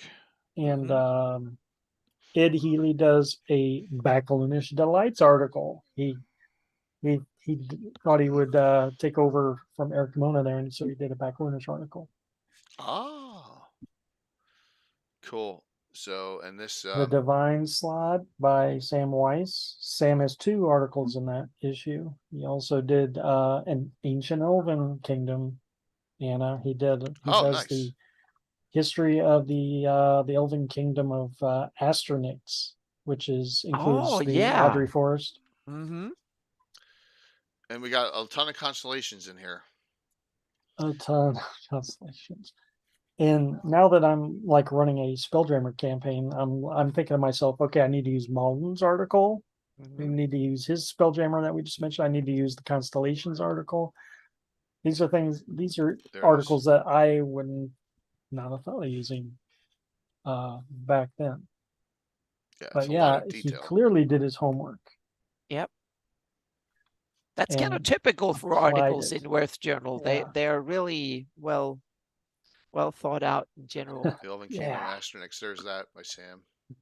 Yeah. Cool. And Sam's very good at histories. He did a lot of histories on the Shildamar Valley, and Rick Miller. And his Elven histories are good. This is Epic Level 21st Up Planer. Oh, wow. Yes. So Rick was really big into the 3rd edition rules and liked to do high level stuff. Right. That's pretty high. Yeah. I'm trying to find get to and I think that adventure, that epic level adventure, sort of corresponds with Sam's article. It's set in the Audrey Forest. Yeah. So then I did an article. Yeah. So my comic is about Darna Kurian and the Ancient Elves. There it is. Yeah. A parody of the movie The Shining. Oh yeah, look, it even looks the like Hungering instead of The Shining. That's awesome. Look, he gets frozen in the end. It's the Coldwood now, right? Red rum. He's saying red rum. Oh my God, Mike. Yeah, like I said, back then I had all kinds of crazy ideas. That's great. Oh my gosh, that's good. So another fantastic one. Very cool. Yeah. So that one's a fave because it's got a lot of people I know in it. Anna, where do you want to go next? OJ 17. I have one that I think is really cool, and that's the Cities of Erde Karlstrand by Paul Luby. That I think it's an excellent article. I used a lot of that material for my Rel Devin campaign. In fact, a lot of it was based on some of the intrigues and ideas and stuff. The funny thing, we never made it to Karlstrand, but that article was kind of the foundation for a lot of my political thoughts and the topic, the theme, and a lot of the stuff that happened in the campaign was actually based from this article. But but we never made it to Karlstrand. Mike's got Vecna Begins as a cartoon. Yep. Vecna begins. It's awesome. You get Oh, some that's awesome awesome. stuff in Oh every, my every time. gosh. Yep. Mhm. Oh, that's funny. All right, so Calstrand, and that is by Paul Luby. Oh my gosh, Yep, so Paul legend. Luby, and I love it because it's very thorough. It has history, has all sorts of stuff. In my opinion, it's how you should write a city article. It has basically everything. I changed a few things here and there that I didn't like cherry picking, but overall, I think it's a fantastic. It has a little thing about Deravane roads, which I think is awesome. And the Silchus priests and museums, all sorts of noted scholars and sages, and oh yeah, it's gold. It's a solid, fantastic article. What's up, Saga? Paul would love. I don't think any of the Yeah, Woe it Singer has or any of them are on tonight. Yeah. But realize this is better quality than half of published material that Really? you have to pay for when it comes to Greyhawk. Yes, in my Oh, wow. opinion, this is dynamite. This is gold standard, how it should be done. See, it's an arc like that. Yeah. That came 2 issues before my old article, and I probably saw that and thought I need to do something that quality. Yeah. Yeah, it's fantastic. And what is it, like 17, 18? It's like 20, 30 pages something. Wow. Yeah. But then again, Paul Luby did the Harvey article in Dungeon, which is just as good. You know, it's 23 pages that are Mandy. Absolute gold standard, I think. But the map is crappy, but it's there and it gives us an idea and so on. So and I like the city design to some degree, but so the map is not much to brag about, but it gives me an idea. There's something to work on. But the article in general, oh, it's fantastic. I just love it. It's so much dynamite and it's fantastic. And yeah, has anyone done Calstrom? Sorry?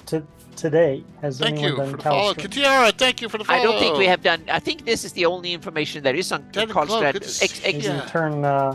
Yeah, it's Fate of even the Undying has a little bit of information, but it has like 3 paragraphs. No city map. Right? Exactly, no city. So yeah, maybe it's the only map. Alyssa could do. Yep, this is the I'm going to do it. Yep.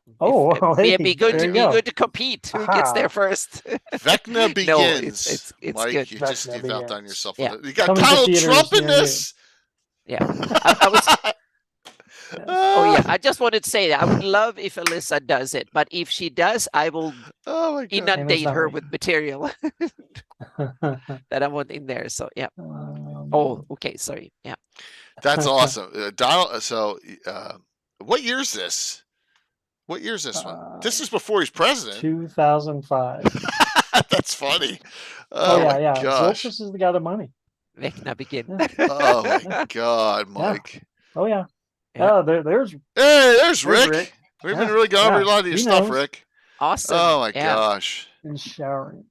Kill it with fire. That's so fun. Yep. Oh my God. Vecna begins. Yes, I wish I could take it back. All right, so I'm going to go next. It did. Yeah, that's fun. I'm going to go back to recent ones that a lot of us who are on have articles in, or Journal 32. Now, I will say that Christoph actually had me. He came to my house and asked me to sign a bunch of them. So you may have one signed by me for this one. But there's some great stuff in this. Amy, I think you got an article in here. Librarian Chronicle. So we got a whole great list in here. So we got Amy, Christoph, Joe Block, Jason with 2 before he passed. Gary Julian, David Leonard, Mike. I picked this one because of this article. Oh, great. Yes. Ornir's in here, Aaron Froke's in here, and I am in here as well by Varnafane article. And Amy did one on making Greyhawk your own. Great idea. Yep. Mm-hmm. Yep. Absolutely. That's a real great one. Inspiring for our series of shows where we have our own Greyhawk campaigns. Yep. And this is the what if. This is the what if. The what if issue. It's a great one. Yep. Yeah. So some great stuff in this one. The Many Castles of Greyhawk, Joe Block, Joe is fantastic. That's We all another, know. yeah, another great Ah, article. there's Yeah. another cultist. Oh, look at that Sepharistan. cultist. Yes. I love those great. You need to have like an action figure of or like a plushie of Vecna. I would love that to have A plushie, huh? a plushie of Oh, Vecna. That would be awesome to sit on my monitor or something. That was get someone with a 3D printer, please bless me with a Vecna cultist. So I can put that on the monitor. That would be awesome. 2 articles from Jason Zavoda, so it's worth that. Jay-Z. Gary Julian, what if Death Knights had won?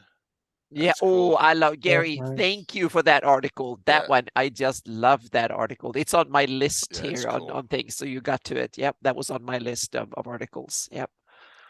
I absolutely Alternate love that timeline of article. the Flannis if the Death Knights are taking everything over, which is Oh cool. yeah, Nice. yeah, Gary. The Animuses are created real early here in this Oh yeah, one. yeah, and yeah, I love that article. That is so good that it makes it right into my plots and ideas for a future campaign. I'm going to base a whole campaign on that article. Yeah. Tales from the Drinking Again, Story of the Barrier Peaks by David Leonard. Oh, close. Okay, Glassjaws have some cultish plushie.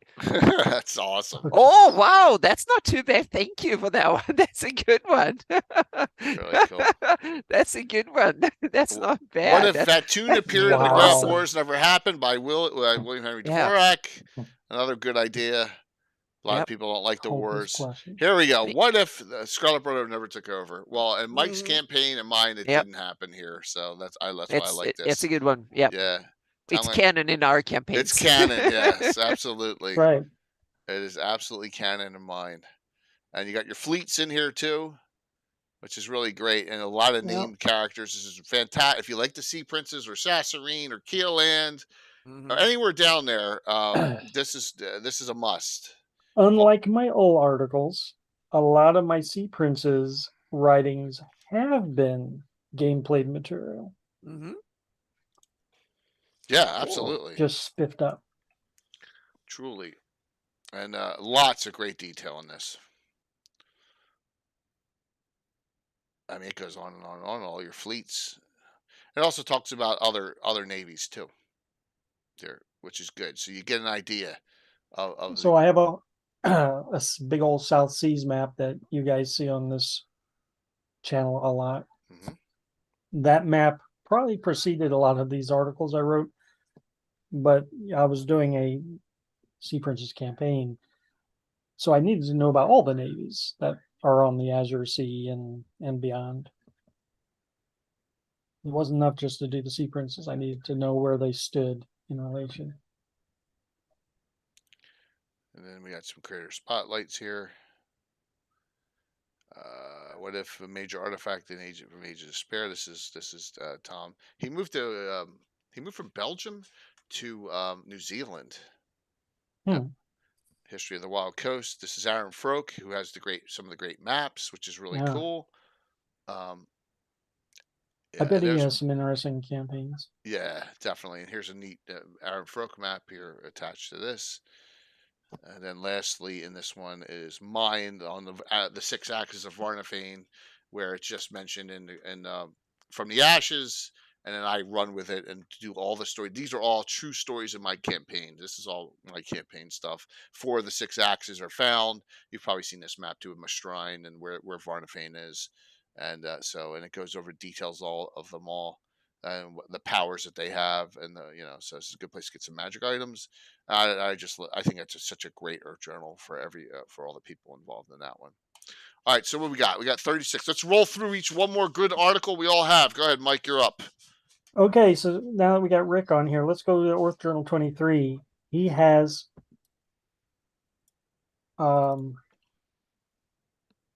this issue has a Robert Kuntz addition to Mark Castle in it, the Warlock's Walk. Yeah. Another high level adventure, which is what he's good at. There's also he does an article on Selteren, which kind of would tie into that area. Yep. And of course, I did a comic on Kurzit the Demon, tied into the theme of that issue. So is this Warlock's Walk? Is that another Mark Castle level?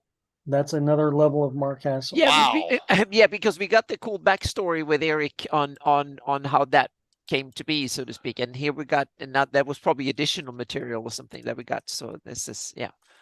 So it's perfect. Yeah. One sec. It's here somewhere, Lomas. I know. I put it down in the pile down here. And I don't know how Rick got Kuntz to cooperate and contribute that, because I'm sure Jay's tried to get in touch with him before, you know. Well, So it's you know, I think he's gone a different direction since that point, right? So, all right, so we want to go to, that's where we want to go to, page 31 on this. I see. So it was meant for Dungeon Magazine. It probably was, and then what year was this? And it was probably at that point where they couldn't put it in. You know, and I think that Eric may have remembered this because they published 2 follow-ups. Right, and he said there was 3, and this is probably the 3rd he was thinking about here. Okay. So this is Warlock's Walk. But there was probably twice as many levels that were teased. Yep. So this is another level of Mar Castle from the Mar Castle Dungeon 112, is it? 112. And then we showed one that was in 124. And later on, when we do dungeon discussions, we're going to see more of them. But here's another one in here, high level. And so look at the group who helped out here. Kuntz, Brian McRae, Rick Miller. Special thanks to Alan Growy, which is great. And it's converted to 3.5, but you can always back convert it. So, wow. I didn't know. Mike, I wouldn't have known that this was in here unless you told me. So Grindelwolf brings up a good point. RJK had his own website back in the day, or was it a forum? Pied Piper. And so it was probably on there, and then Rick did his magic and gave it the 3.5 edition. That's awesome. Treatment. Rick, good job. All right, Rick, the 3 levels that are added, the one from Dungeon 124, this one, and then the last one, what order are they in? Are they in any specific order? Is this like 1, 2, or 3 from the add-ons? If you could tell me that, that would be great. I don't know. I'm not going to run. I'm just out of curiosity's sake. Any order, he says. Any order. Okay. All right. They're all the same things. They're all super high level. I guess when he gets that high level, it don't matter. Yeah. So, okay. Deep buildings right there. Well, this is, it's long. I mean, Rob Kuntz is known for, because you start in Mark Castle. Yeah, you're right. Right. But I'm just saying there's 3 add-on levels. Are they in, should they be running any? So this is in the Raja Key too? All right. There you go, I share. Yeah. Who's that a picture of? Oh. I just think this is considered fan content. Crazy, isn't it? I'm just going to quickly throw out real fast. Yeah, please. Orchard 25. So 2 issues later, then Rick puts out an article with Gary Holian, Seekers of the Arcane, which kind of then indirectly ties into the Mark Castle stuff too, because Eli Tomarast is a Seeker or ex-Seeker. So they come up with that whole organization. You know, the Seekers, something Gary wrote about all the way back when, and the 2 of them kind of developed that. So Gary had passed at this point. Yep. And that is in, there's 2 in the Merciless. Seekers of the Arcane. Yep, page 22. Yeah. And that's another one of my favorites, because back when those came out, I was actively running a lot of Mar Castle stuff. So I'm like, oh, Seekers, I'm just siphoning up all that information. So the Seekers, and we know that the mage in Age of Worms is a Seeker as well. They're not silent ones. Silent ones are Keelan, the Seekers, and silent ones are 2 different organizations. Yeah. Okay. So Rick says it was slated for Dragon. Damn. This was slated. Yeah. Damn it. Yeah. Should have known anything Gary writes. Usually he's shooting for the moon, isn't he? Yeah. Oh, Paizo lost the license. What's that? Damn the luck. It was when Paizo lost the license. Oh, this is right. Yeah. Oh, yes, that's it. Okay, now I remember. So we did this article. We talked about this article on when we had Rick on. Yeah. talking about his stuff Mhm. because this. Yeah. All right. Because remember, Rick, we had a conflict. There were two things in this building. I think Malden pointed out that he put two things in the same building on the Greyhawk First map. and second floor, right? Yeah, exactly. They Yeah. have to take. Yeah, they Now have to it's coming back squeeze. to me. Yeah. Yeah. So Overcrowding is like housing is expensive in the Greyhawk, so they Malden, have to. yeah, the thing it took me 3 years to find the Malden Free City Greyhawk map there, and yes, and it's like, well, there's this here, but there's Seekers are in there too. Yeah, that's pretty cool. Yeah, Malden had a chapter house elsewhere. Yeah, Yep. exactly. Mhm. So Yeah. yeah, we did. He's taking over Greyhawk. That's Yeah. awesome. Yep. Yeah. So that's pretty cool. Yeah, and then we went over major personages here. Yeah, this is a great article. This is you're right, Mike. This is a fantastic article. Talking about all locations throughout all the secret locations throughout the Flannis. Yeah. If you're Yeah, utilizing so them. I had to throw those in together. Yeah, because I no, think it's those okay. two things went well together because those guys were like hot on that topic. So do we have one for you, Anna? Yes, we have one. I've talked before on Karlstrand in OGA 17. The Paul Luby and Creighton Broadhurst were really, or Stuart Kerrigan, sorry. So Paul Luby and Stuart Kerrigan are back again in OGA 18 with Selraton and an equally good article.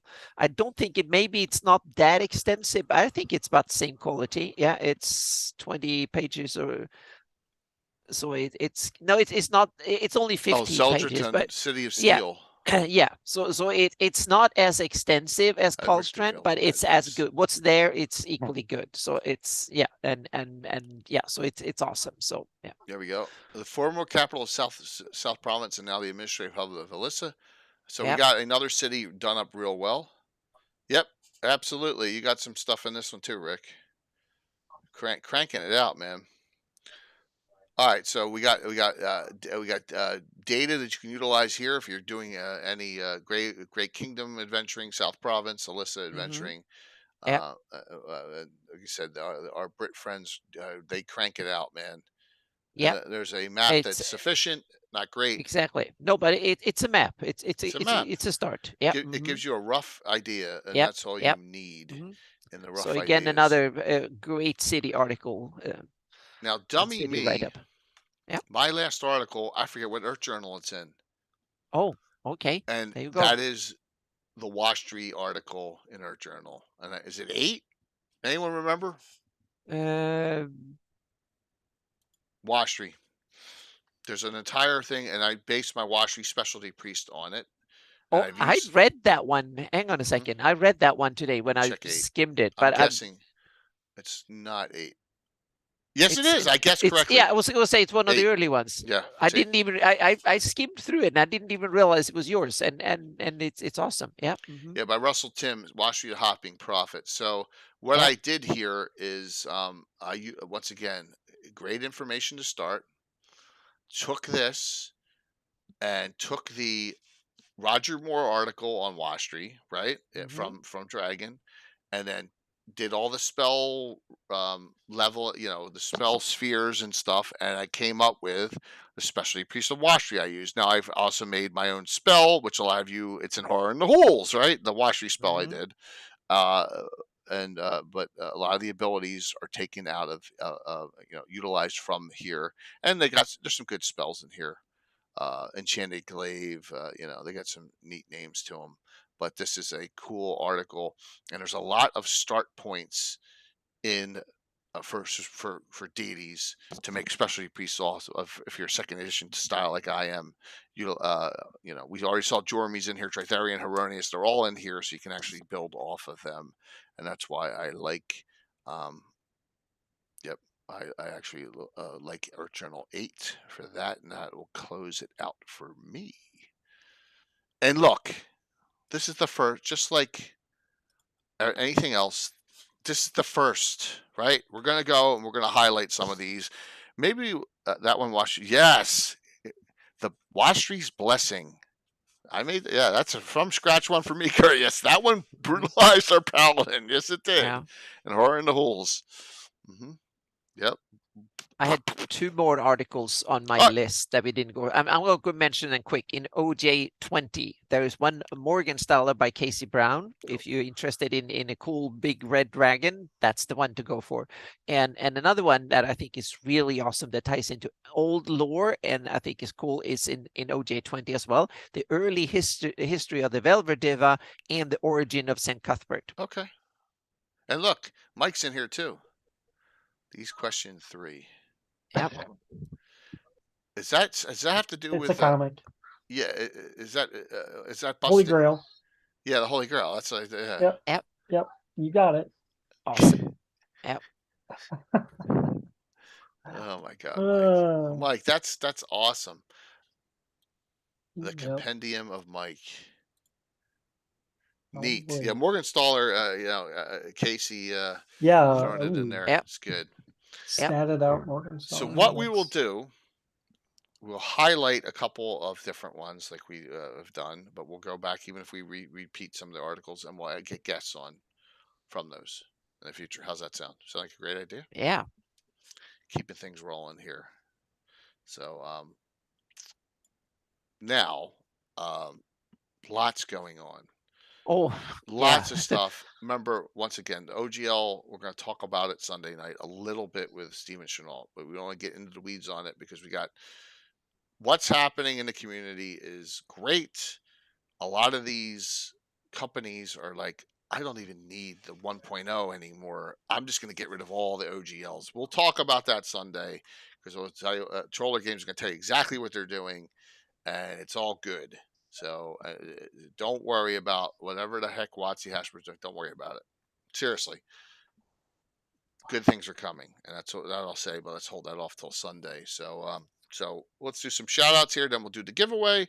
Once again, we're giving away some 2 classic D&D prints to someone who will get their choice here.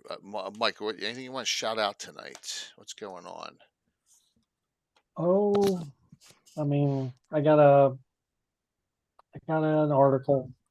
Oh, cool. On the blog. Log it up. It's a article that could fit in an Oerth journal, if I wanted, I suppose. But you can find it. Oh, right there. A battle. Another battle. This would be my 4th, I think. Oh, Siege of Battle of nice. Blackwater Bend. IUs versus the Wolf Nomads. Enjoy. Oh. Did you run this or did you? No, this is from the pages of Dragon Magazine. This is a Gygax battle. Okay. I've just colored it up, added a map. Oh, this is an events in the Southern and Eastern Flannis articles? Those? Right. Yeah, okay. Right. So I'm still working from published battles. I haven't gone off and, Very doctored cool. one up myself. This is an existing battle. Nice. That is really cool. Good to see too. You're But that's about it. Just the usual, through the week gaming. So any highlights going on? You're doing mostly Spelljammer now, right? Yeah, my Spelljammer's going pretty good. We're I think 5th or 6th level. It's a fun old time, 5e Spelljammer. I know a lot of people kind of maybe dismissed it, but my friends are having a fun time with it. It's just pirates in space. I mean, well, there's nothing wrong with that, man. It's not that complicated. We found out it's not that complicated. Okay.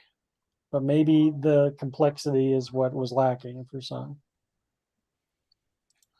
So. Makes sense. Makes total sense. I say, awesome, man. Have fun with it. If you're enjoying yourself, that's all that matters. So, really cool. And Mike, thanks, man, for this. Once again, this was a Mike idea. Great idea. No wild well, you never know. And are you going to utilize Mild and Ship out of the Earth Journal now that you've seen that? I mean, some wonderful, wonderful things that we just touched on tonight slightly. Okay, Anna, your turn. Okay, yeah, like we said before, there is a lot of things going on in all the 40 years. This is of what is it, like the 4 or the 5 edition changes I've lived through so far. This is the the worst one yet, so to speak. Oh yeah, And it the most drastic one by far. That this is the most, not crazy. because they changed the rules, but like I said in when we talked about this earlier, this time is not about the rules, it's about the business model. And that means that the edition change is so much bigger because it's hitting us in so many ways we're not used to. And I wrote together an article about my current thoughts on the issue as it stood a couple of days ago, and not that much have changed in what is it, like since yesterday I think I wrote it. So I'm putting it, it's on my Patreon blog, and you can see it on my website as well. It's open for everybody. So it's the open D&D. I titled it Open D&D because this is actually what it is, about open gaming. That's what OGL stands for and stuff. So I'm not going to go into detail. That will be on Sunday, talk more about it. But there are lots of awesome opportunity and some really devastating pitfalls that can come up to this. And I'm speaking from my perspective.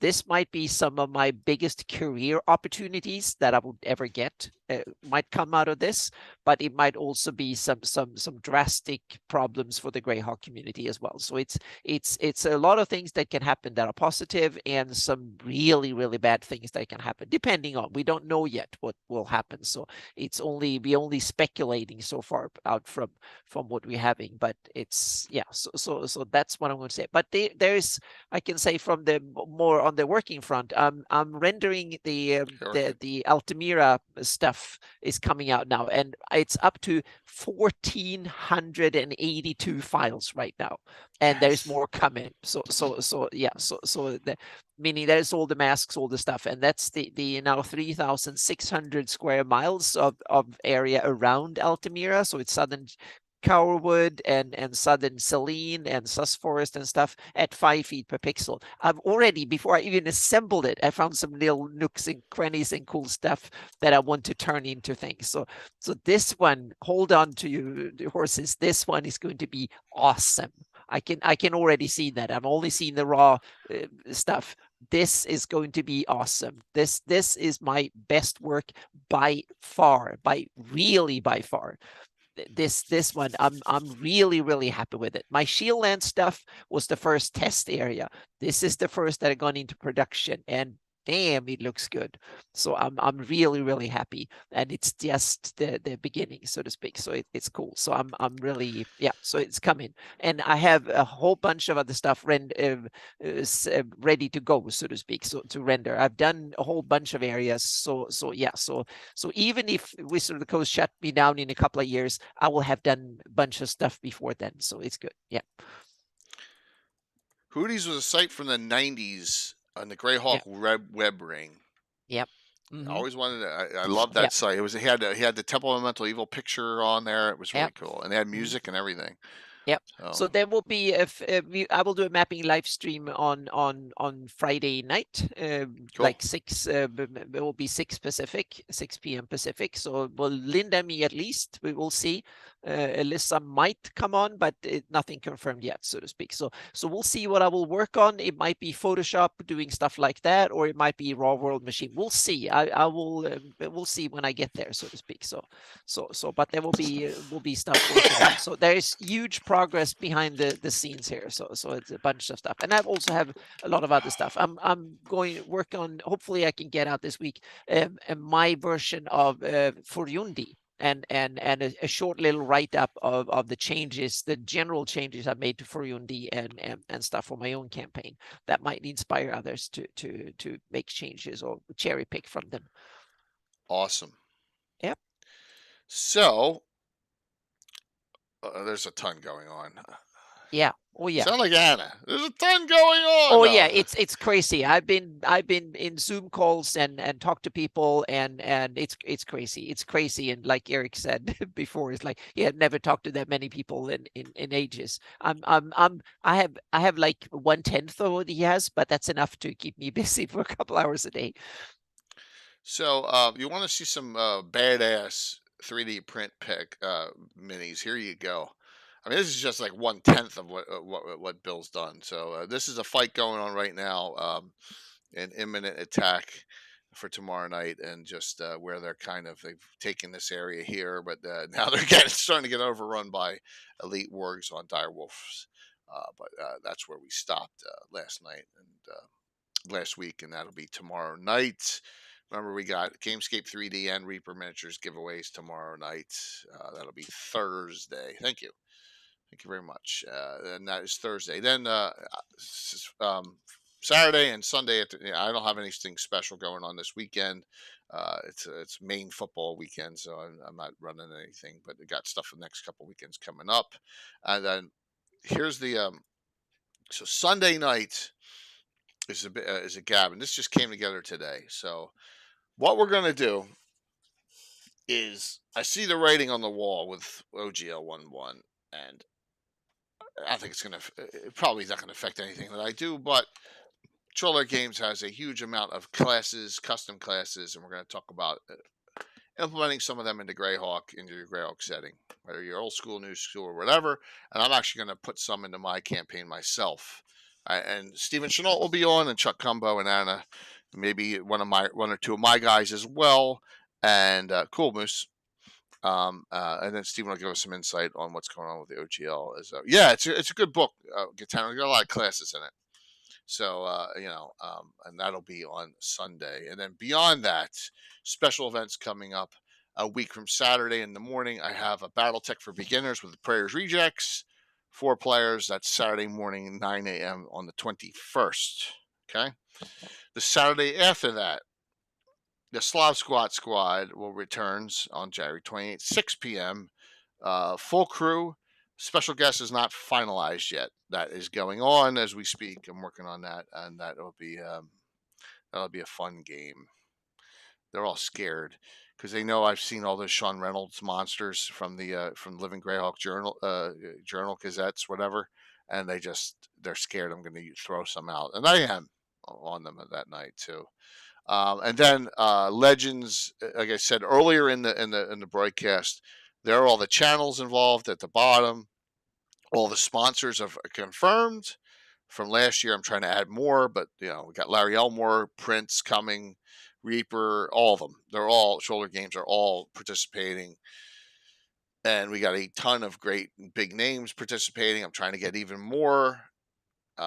If you have a connection to someone who you think will want to play, it's a big name, let me know, or reach out and just connect them with me. Yeah. Hey, Mac, it's still all speculation, man, but we'll see what happens. I know what's happening with Trollord and some other companies, and I got to wait until see what Steven says on Sunday night. So, yep. Oh, St. Jude. This is our 5th annual St. Jude. So our goal is to pass last year's total of $20,540 we raised over the 3 days. Are we going to be able to do that? We're going to find out. We got a lot of great people, a lot of great content, a lot of great sponsors. Yep. And it's our 5th annual. Hey, if we can do 25,000, that would be great. So, yep. Sean K. Reynolds is doing a Patreon. In fact, Anna helped him. Right, Anna? Mm-hmm. No, Yes. we talked a little bit. Yeah. That was it, so to speak. So he didn't need my help. He's smart enough. He doesn't need my help.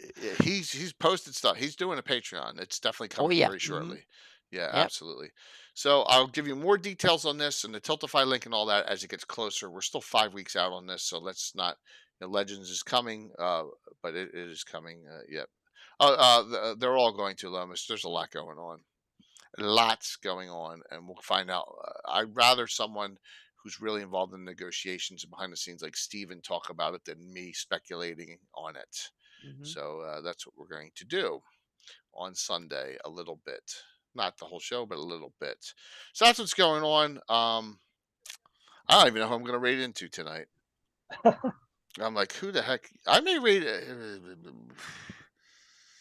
So we'll see. I may raid into Dwayne Prometheus. And give him a little love there. Of course, he can anytime. Here, let's do the giveaway. Let's finalize. Let's see who wins it. Last call. All right. Exclamation point drawing. Your choice of 2. My son in here? Oh, he's charging his phone. Bye. Oh my God, Arc Scott. Oh, Wow. Oh, boom. hard. Oh, that was awesome. Thank you. Yep. Really kind. Nice. All right, so I'll let them run through for a little bit real quick here. Goodman does not participate in joint partnership or has ever rated us ever. I don't want to sound like a jerk, Mac, but no. So yeah, I prefer someone who actually, you know, even if they've rated us one time, they'd never have. I'm either going to do Lords and Ladies of Fate, or you know what? Let's just do Prometheus. Let's do Dwayne. Dwayne's a big person in the community. Played in Tim's game on Saturday. Yeah. Prometheus, he's on. He's a really good guy for the community. Let's just do him. So, yeah. I know I'm a little bit of it. When it comes to rating, I'm a little bit of a snob, but I prefer to give it to someone who is really, you know, is a real contributor to the community. So here we go. And I thank you all for all the support. We're on our way to 10,000. We're getting close. We're getting close. Let me close this out. You can see my voice is kind of good too. Stefan, you just got in. Watch, you're gonna win too. Yeah, exactly, Tim. And you do work for him. You should, you know, I know you do some stuff for him, Tim. You should really recommend that they start rating into other streams because they get more. They would get love back. That's my opinion on it. Dale, I'll get with you, Dale. That's sure wins. And Wow. How could I have forgotten? What? How could I have forgotten this? Yeah. Give me a Next sec. week. How Yeah. could I have forgotten what we're doing next week? Exactly. I apologize. Oh, that's schmo. why he won, because That's why he won, because I didn't. Yep. Next Wednesday's Legends and Lore, another My Greyhawk, Ashur the Bear, with his Yes. brother. We're gonna Mhm. talk about the North. We're gonna get to talk about the Northwind Highlanders, finally in Greyhawk, in the North Province. We're finally gonna get that discussion. Mhm. So yeah, absolutely. Alrighty. I can't wait either. So, and it's going. All right, so we're gonna raid into. We're gonna raid into. Someone want to tell Dwayne we're raiding into him tonight. Let's give a love to a community member, and who's a real good guy. So, Anna, Mike, final thoughts. Oh, it's just like hang in there. We will Yeah. come out the other side, so to speak. And We this will. is- We will. yeah, we will come out the other side, one way or the other. So this is not the end of the world, even if you can feel that way some days. But it's so. Yes, so Curtis. It's just yeah. Dale's brother. Ashur's Mhm. brother. I don't know what his name is yet, but you know, Yeah. we'll find Yeah. that out. Yeah, and again, thank you everyone for Sounds good, Dale. support. I've got several new patrons. People have reached out to me, so thank you. This, yeah, it's awesome. So yeah. Thank you all. Love you all. And like I said, Yep. this channel would not exist without your support, and we really, really are thankful Yep. for it. We'll see you tomorrow night, 7:30. You said 3 giveaways minimum tomorrow night: 2 Gamescape 3D, 1 Reaper, and we'll see you tomorrow night for finishing up an adventure. Talk to you soon. Thank you. Let's hit the raid up. Going into Prometheus.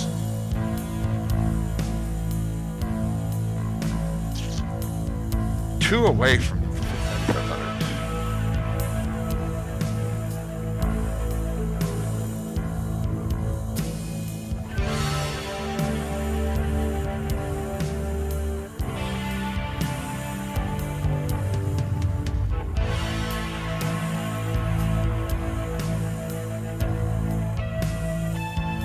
$60. That's awesome. 5, 4, 3, 2, 1. See you tomorrow night.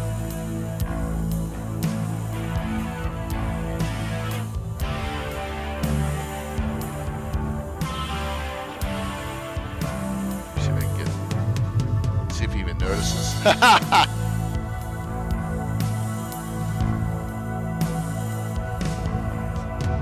He's like, what the heck's going on?